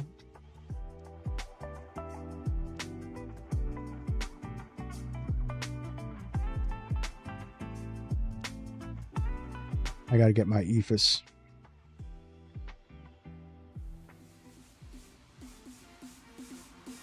Right, so 1575 is set in the barrow, and we're looking at 108.7 on the ILS, 223 on the course setting. So let's go. What did I say? What? I just saw 108.7. All right.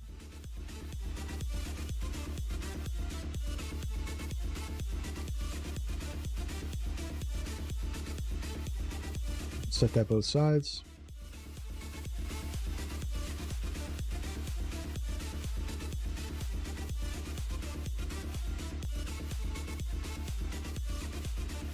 And 223 on the course. All right.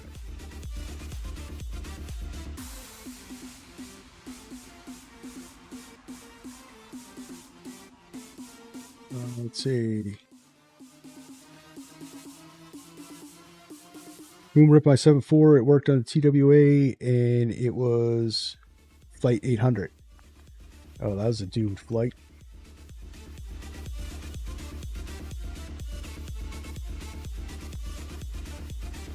Two, two, three. 223.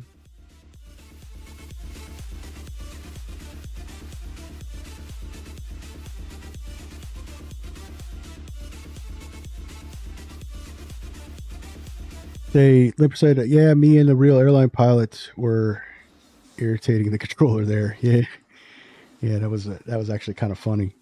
Yeah, I'm trying to set up a co-pilot ride with him so I can get better grasp of flows. I'm sure he knows more about the areas of responsibility than I do. They do make checklists that have the flows on them. I know Southwest has all the flows for the 7.3. But yeah, that would be one hell of a learning experience. All right, so we're at our top of descent, and we're all set up and ready to go.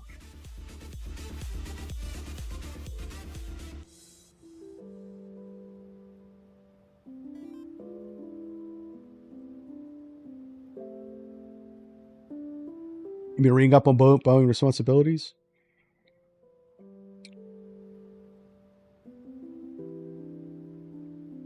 It depends on what model you're using, actually. There's 3 separate sets of SOPs for Boeing.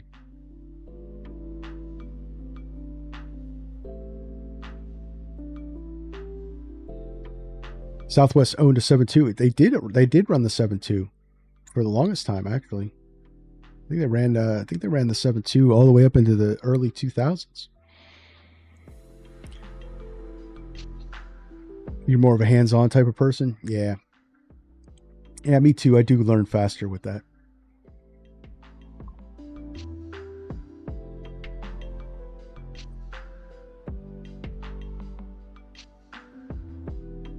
You're reading all of them. So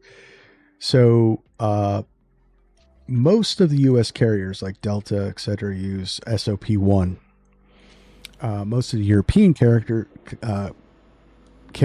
like Ryanair, EasyJet, etc., they use SOP 2, and Southwest uses SOP 3.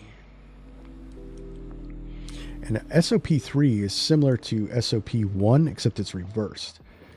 So it's captain sets up the plane, and FO checks him.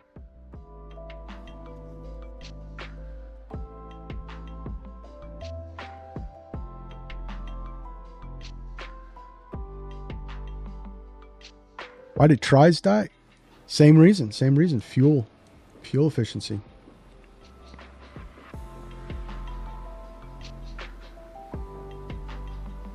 Been reading SOP 3. The checklists for SOP 3 are much more in depth.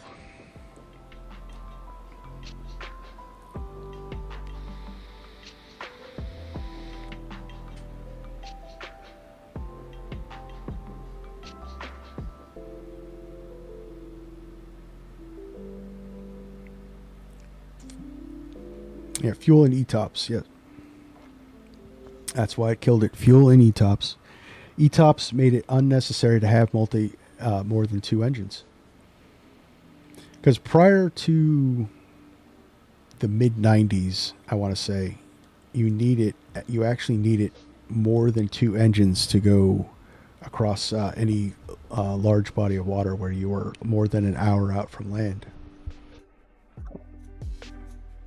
And once ETOPS came into effect, then it was just made it unnecessary.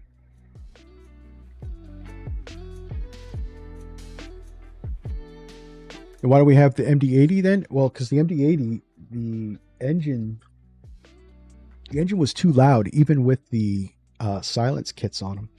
They still fly the MD-80 for cargo, though. They just got too old.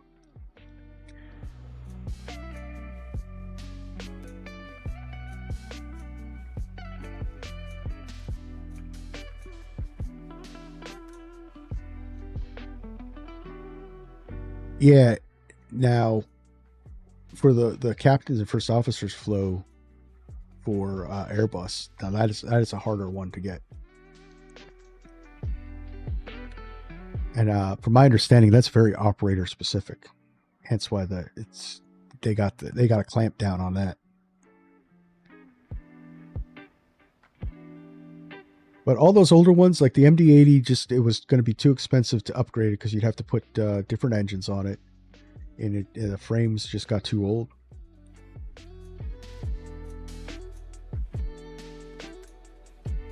Was the Concorde loud? Yeah, it's definitely the loudness factor. Everybody that lives around these these airports want things to be quiet.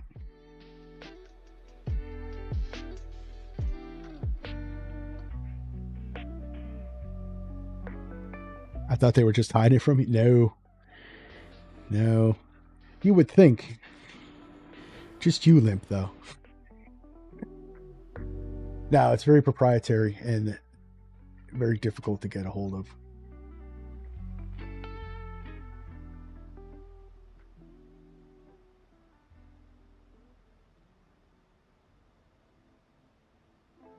Like I said, Holden gave me homework and I'm trying to do it. Same problem with the Antonov 225. That's the big one.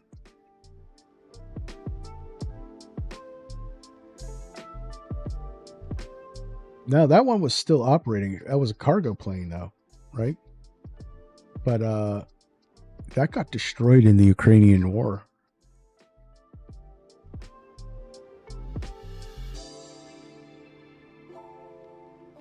So here's cool. So here's that ridge line I was talking about. So we're going to be turning out along that. And this is Lake Geneva out in front of us.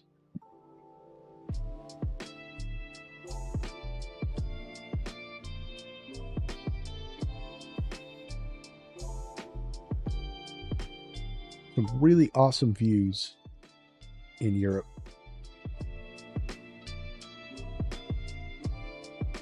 Let's do a group flight to Corval. No, I probably pronounced that wrong.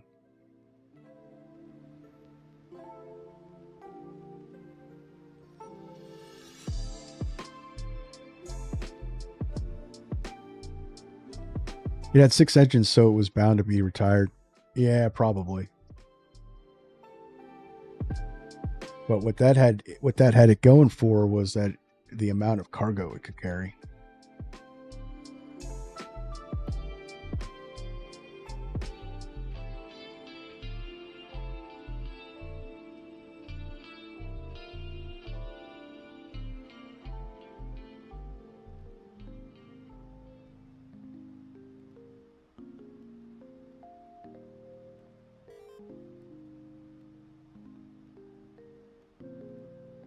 Yeah, the 225 had a godly capacity. It was just massive.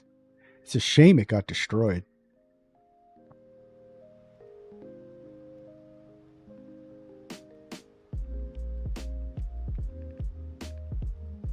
Well, it was Ukrainian.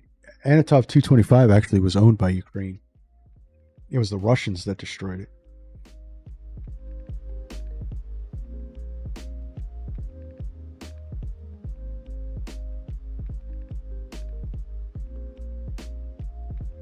it did. That cargo capacity did justify its engines.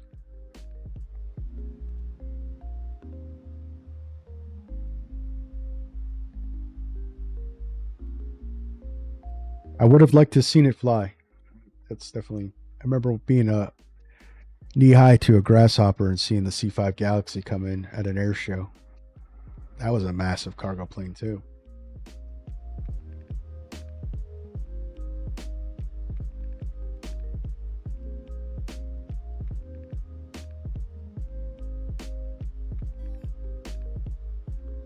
Nope. Hold off. We're in Europe. I wanted to put my landing lights on, but we're over in Europe.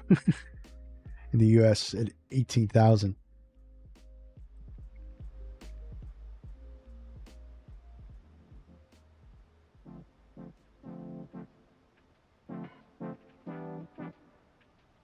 It was an unfinished 225 all somewhere.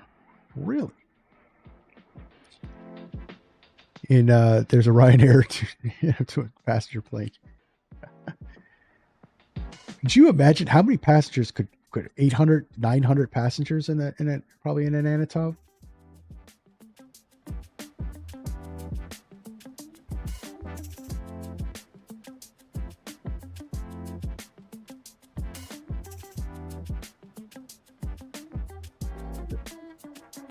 We sell 250.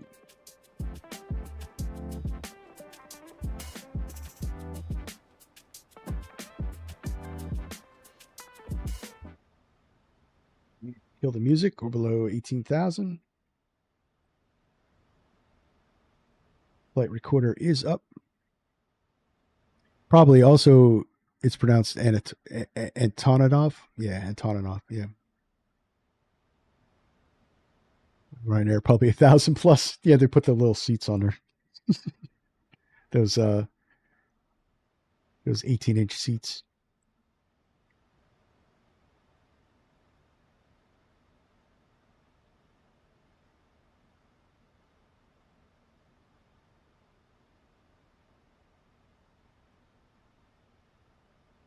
All right, so there's Lake Geneva. We're going to come out here. We're going to make a left-hand turn. So the airport is somewhere over here. So hopefully the scenery I got is good.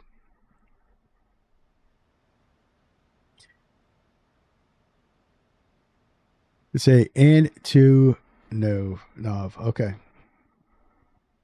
That's how it's pronounced.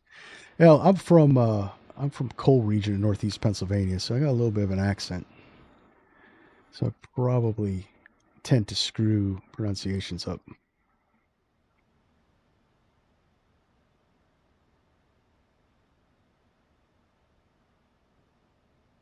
Not if you're in America.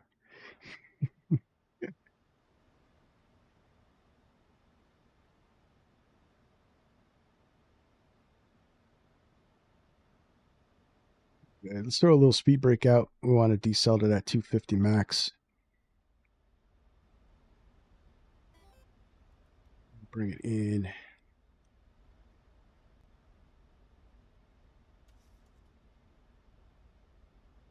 Too European for limp, maybe. For limp. Let's see Eastern Europeans say Tallahassee. Jesus.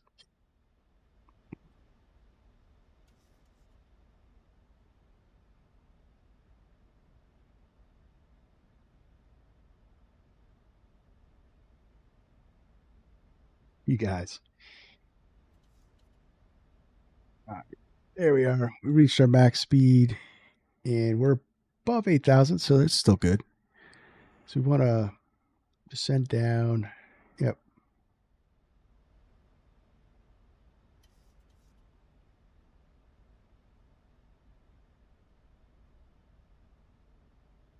What are they?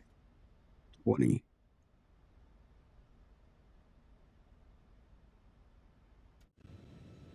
We got Billy. How far out are you, Billy? It's hard to tell on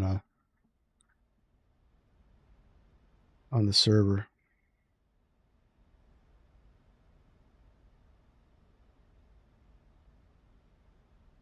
Let's go speed. Do 1,000 feet per minute. That should put us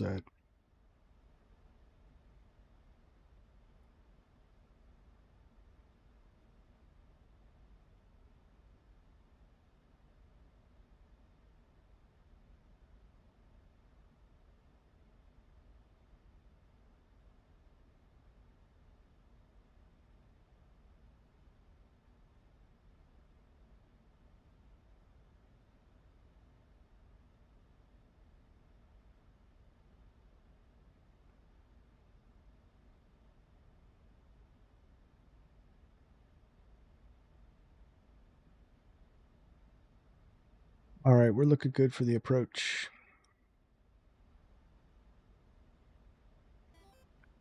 So we'll decel to, what did we need? 230, I think, is our next decel point. Is that with the word Kichigumi? I don't think it's spelled like that, though.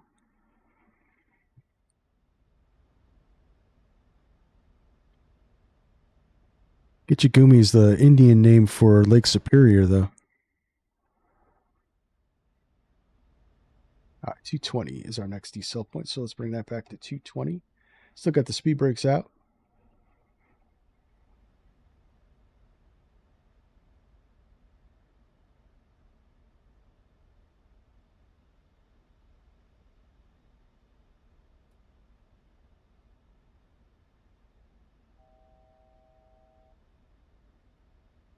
Jake Hurt, see, I'm going to another stream. Bye. See ya. Have a good one. Thanks for stopping by.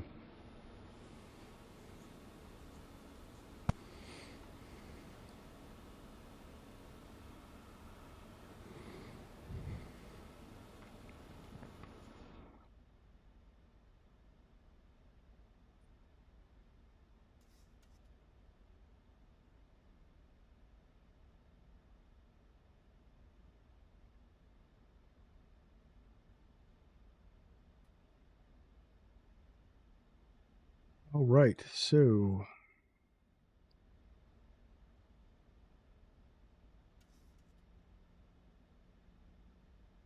can I say it? I can't spell it. That's okay, Luke. So let's descend 7,000.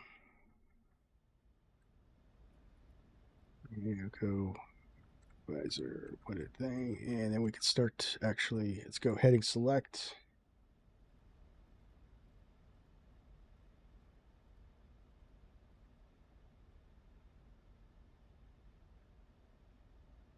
And put the speed brake in and put out flaps 2.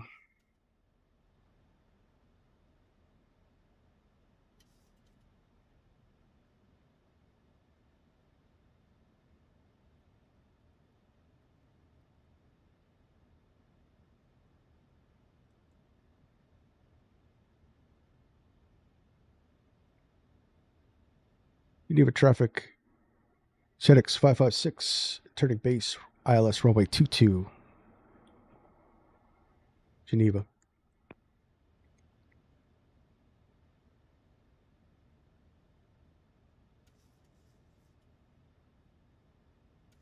Actually, we can go down to 4,000 and we'll go direct.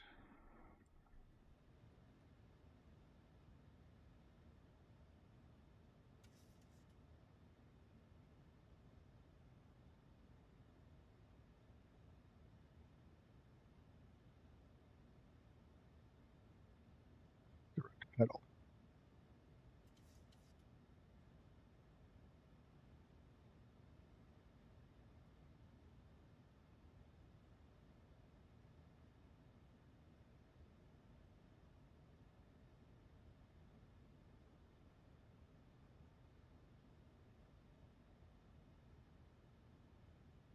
Go flaps 5 and we'll bring it down to 200 or 190.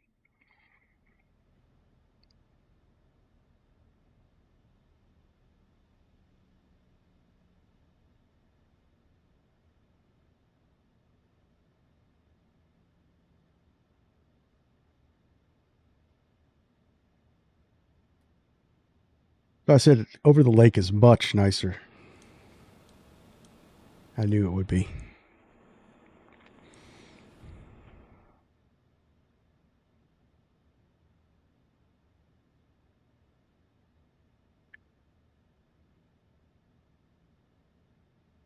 And we can arm the approach, and we're all set for our landing. Let's do 2 on the landing.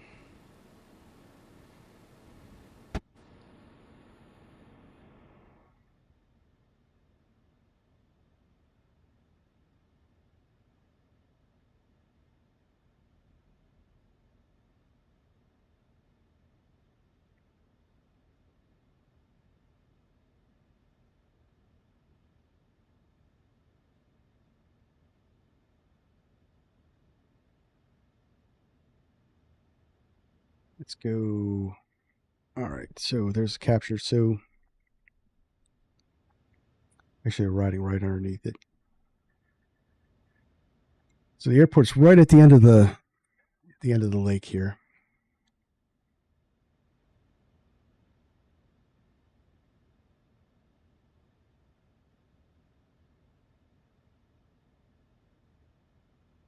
Bring the sounds back up. The landing.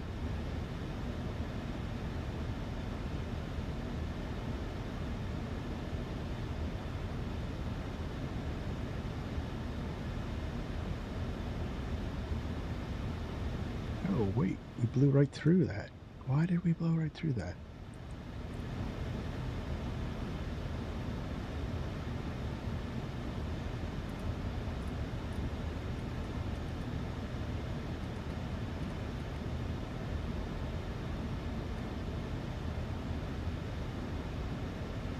That's weird. I never had that happen before.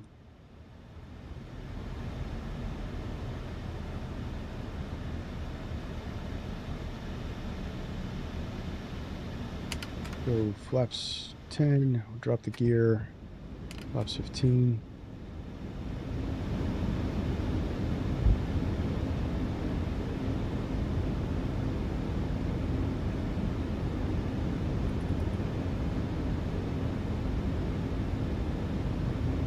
Now we're coming in high. Could fix that.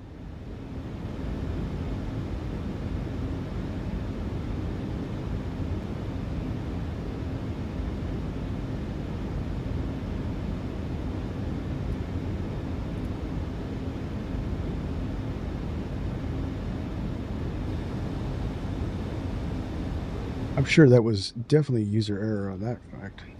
So let's definitely slow down. I know why. I know why. 2500.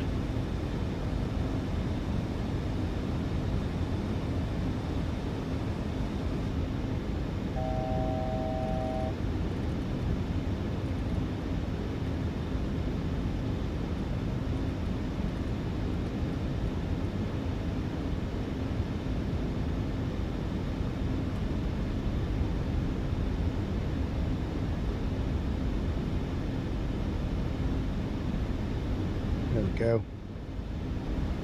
Now arm the approach.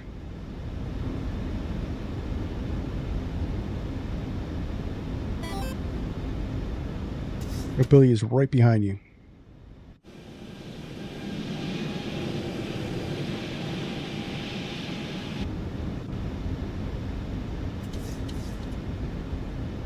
All right, we'll catch his landing.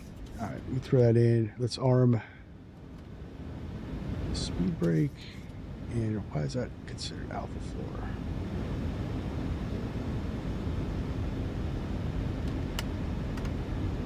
We could go flaps full. That's why it's alpha floor.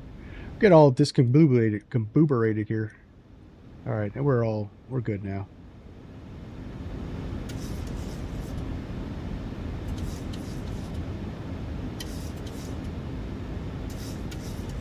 Except my ILS is all messed up. All right, my plane. 1000. Quarter on.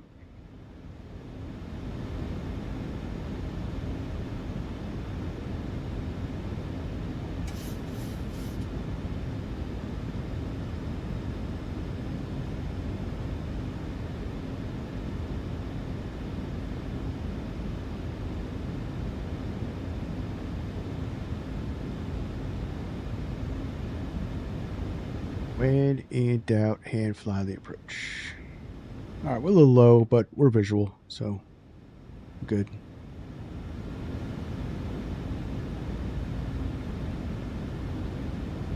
Approaching minimums. Auto throttle off. Minimums. Continue. 100. 50. 30. 20. 10.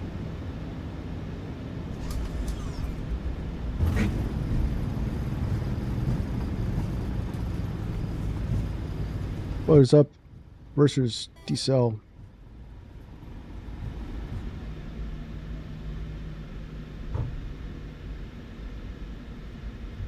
Welcome to Geneva.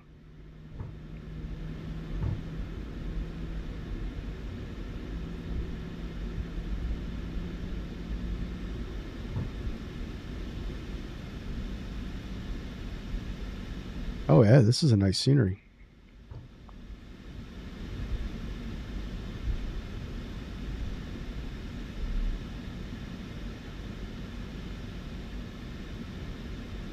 Pull off here.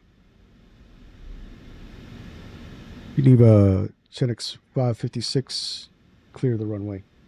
Geneva. And disconnect you.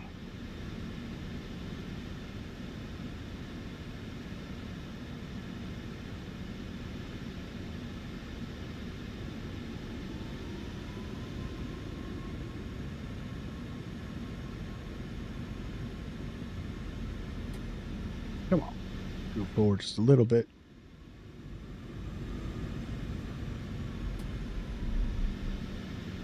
Yeah, we'll stop recording. Put the parking brake on and we'll catch Billy's landing.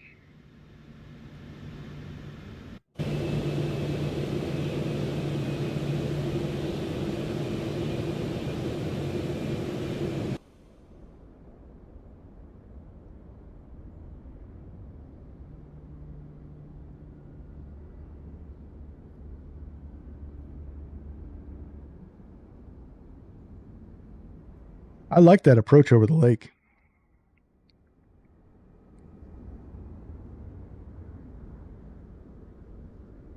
Not going to be as sexy as tomorrow's approach, but it's nice.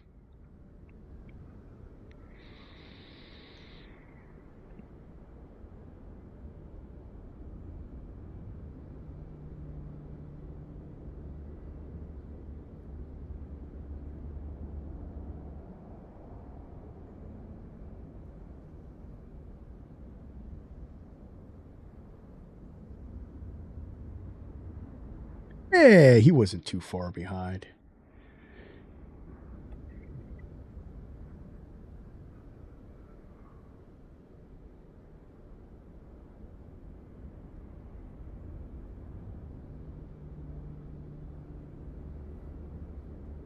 Who said, not on final yet.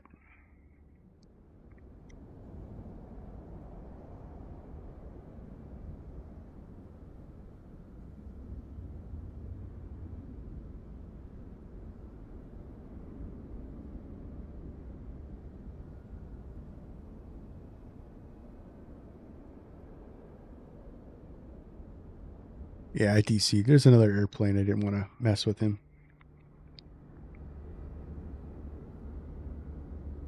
You see V1's porpoise landing on the Caravan yesterday? I did. He came in a little too fast.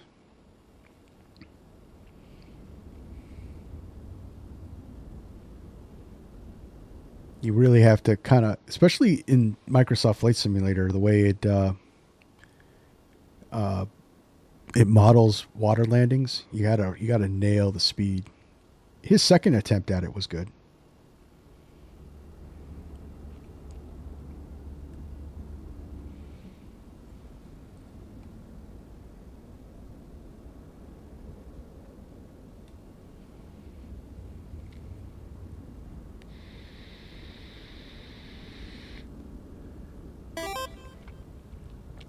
Makes you feel better a lot about your first landing with that?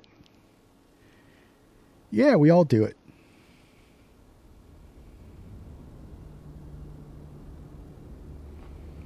Models. Yeah.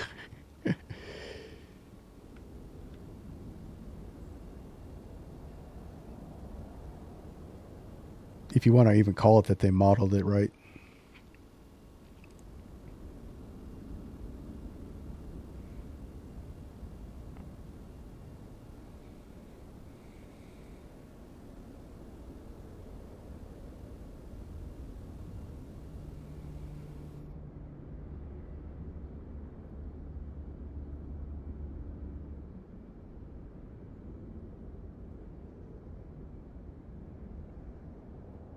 It's a very long approach out over the lake.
Yeah, I think V1's doing a long haul today. I think he's doing a flight to Hawaii.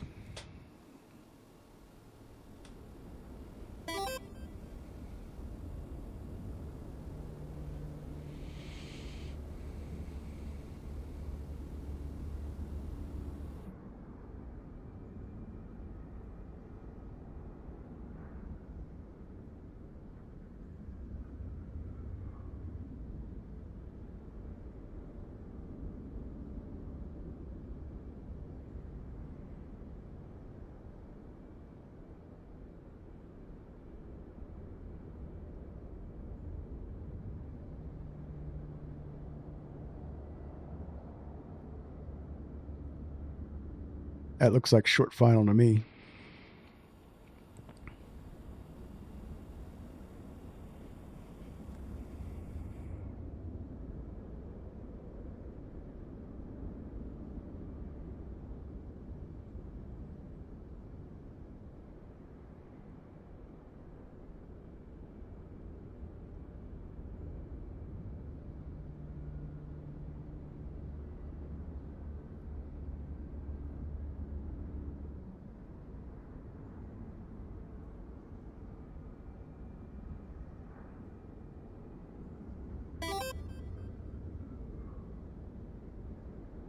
Are we sure we didn't pause the game again?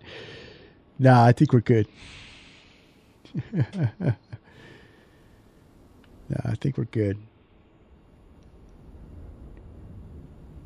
Ooh, almost a little stutter there.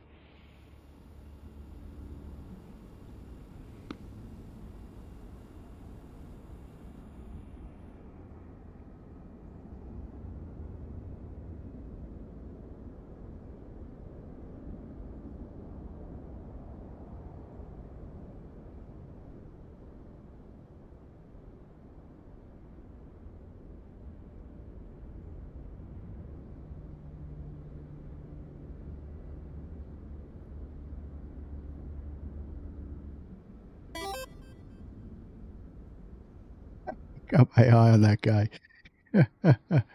I see his plane now. I see his plane coming in.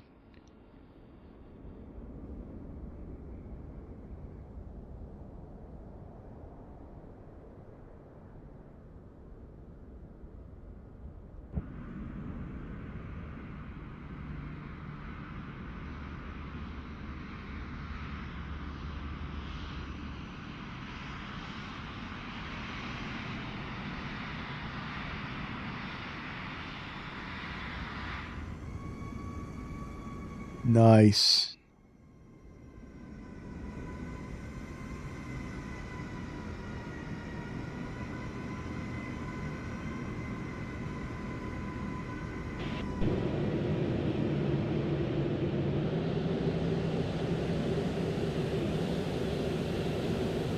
Very nice landing, Billy. All right, let's get into our gate, and then we can check out that replay. So it looked like 250 or something like that on the landing toast. So it's a little higher than my normal.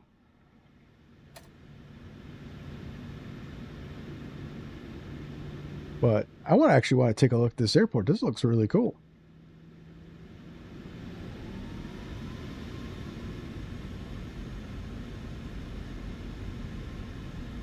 So I got this one off of the marketplace, I believe.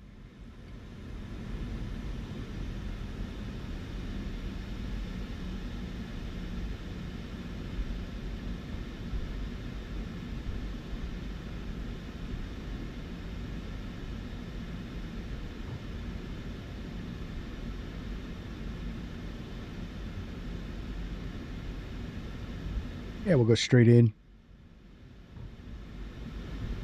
We would shut all the lights off, start the APU. We're not going to do all that because we're going to go right into the replay.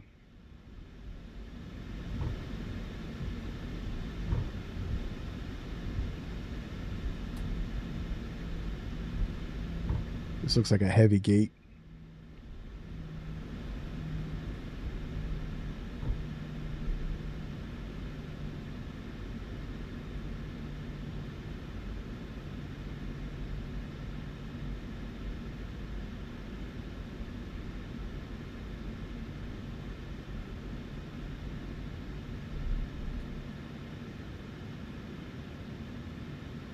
Nice.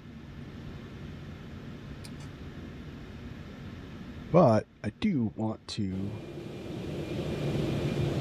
take a look at the airport.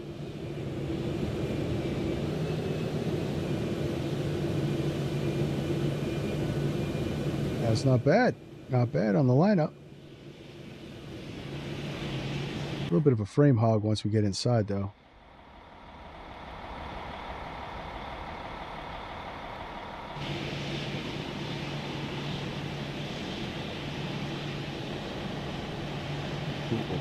Yeah.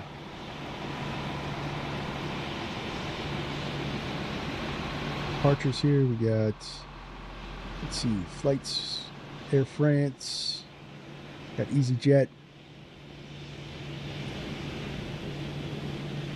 A couple of these I don't know.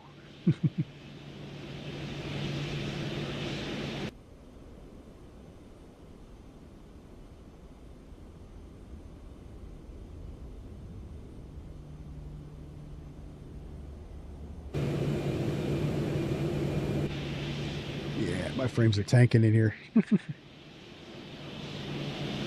right, guys.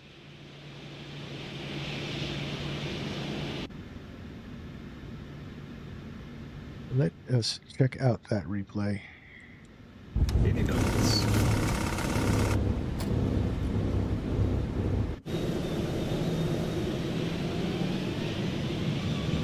Yeah, I don't know. I don't know what I was doing wrong there with the ILS, but it definitely did not work for me.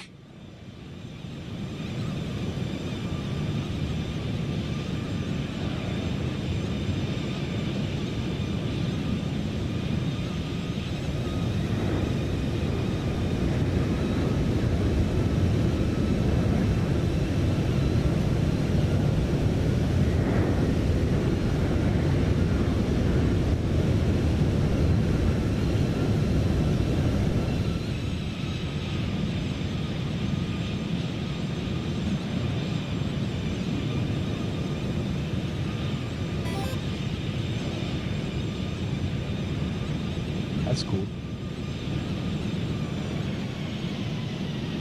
But that looks awesome at night.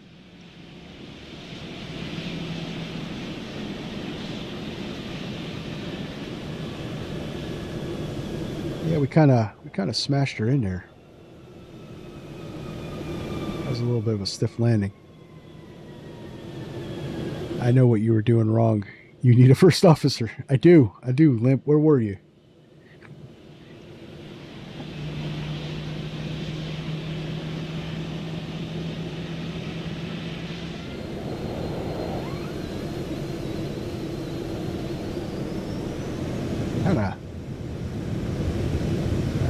I haven't smashed it in. I haven't smashed a 7.3 in here in a long time. I'm always sub 200. Not to toot my horn, but I am. All right. Let's see.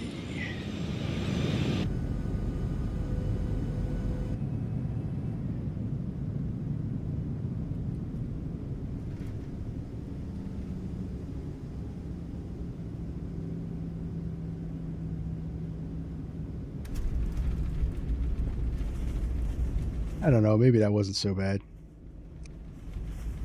I'd have been fine with it as a passenger.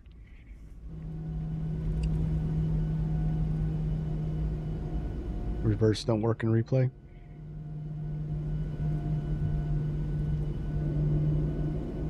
They've said, "Have a good day, sir. We'll see you tomorrow." Thank you. Thank you for joining along. Yes, sir. Off to Greece tomorrow. All right, let's wind that back. So that's going to be it for the stream, guys. Maybe it's the altitude. Maybe. Could be.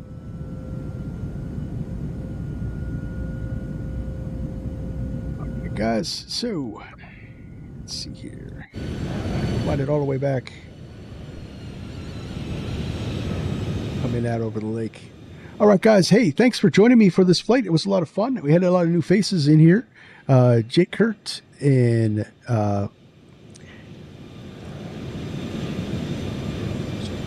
what do we have? Jay Kurt in the chat. We had Mac or McPax ER was also in the chat, and appreciate you guys coming along. Limp Rocketeer, Holden, Drunk Billy flying along with me. It was great. It was great fun. And I will see you all tomorrow. A320 stream Lufthansa out of Munich. We're going down to Greece. We're going to Skiathos, which is the Princess Juliana of the Adriatic Sea. So, or one of those seas. Anyway, it's a really cool approach. NDB, although we're in the Airbus, so the GPS navigation system will help us along with that, but it's a lot different, and we're going to be coming in real low over the beach, so it should be really cool. All right, on to tomorrow. I'm going to see you guys on Virtual Flight Diaries. My name is John. See ya.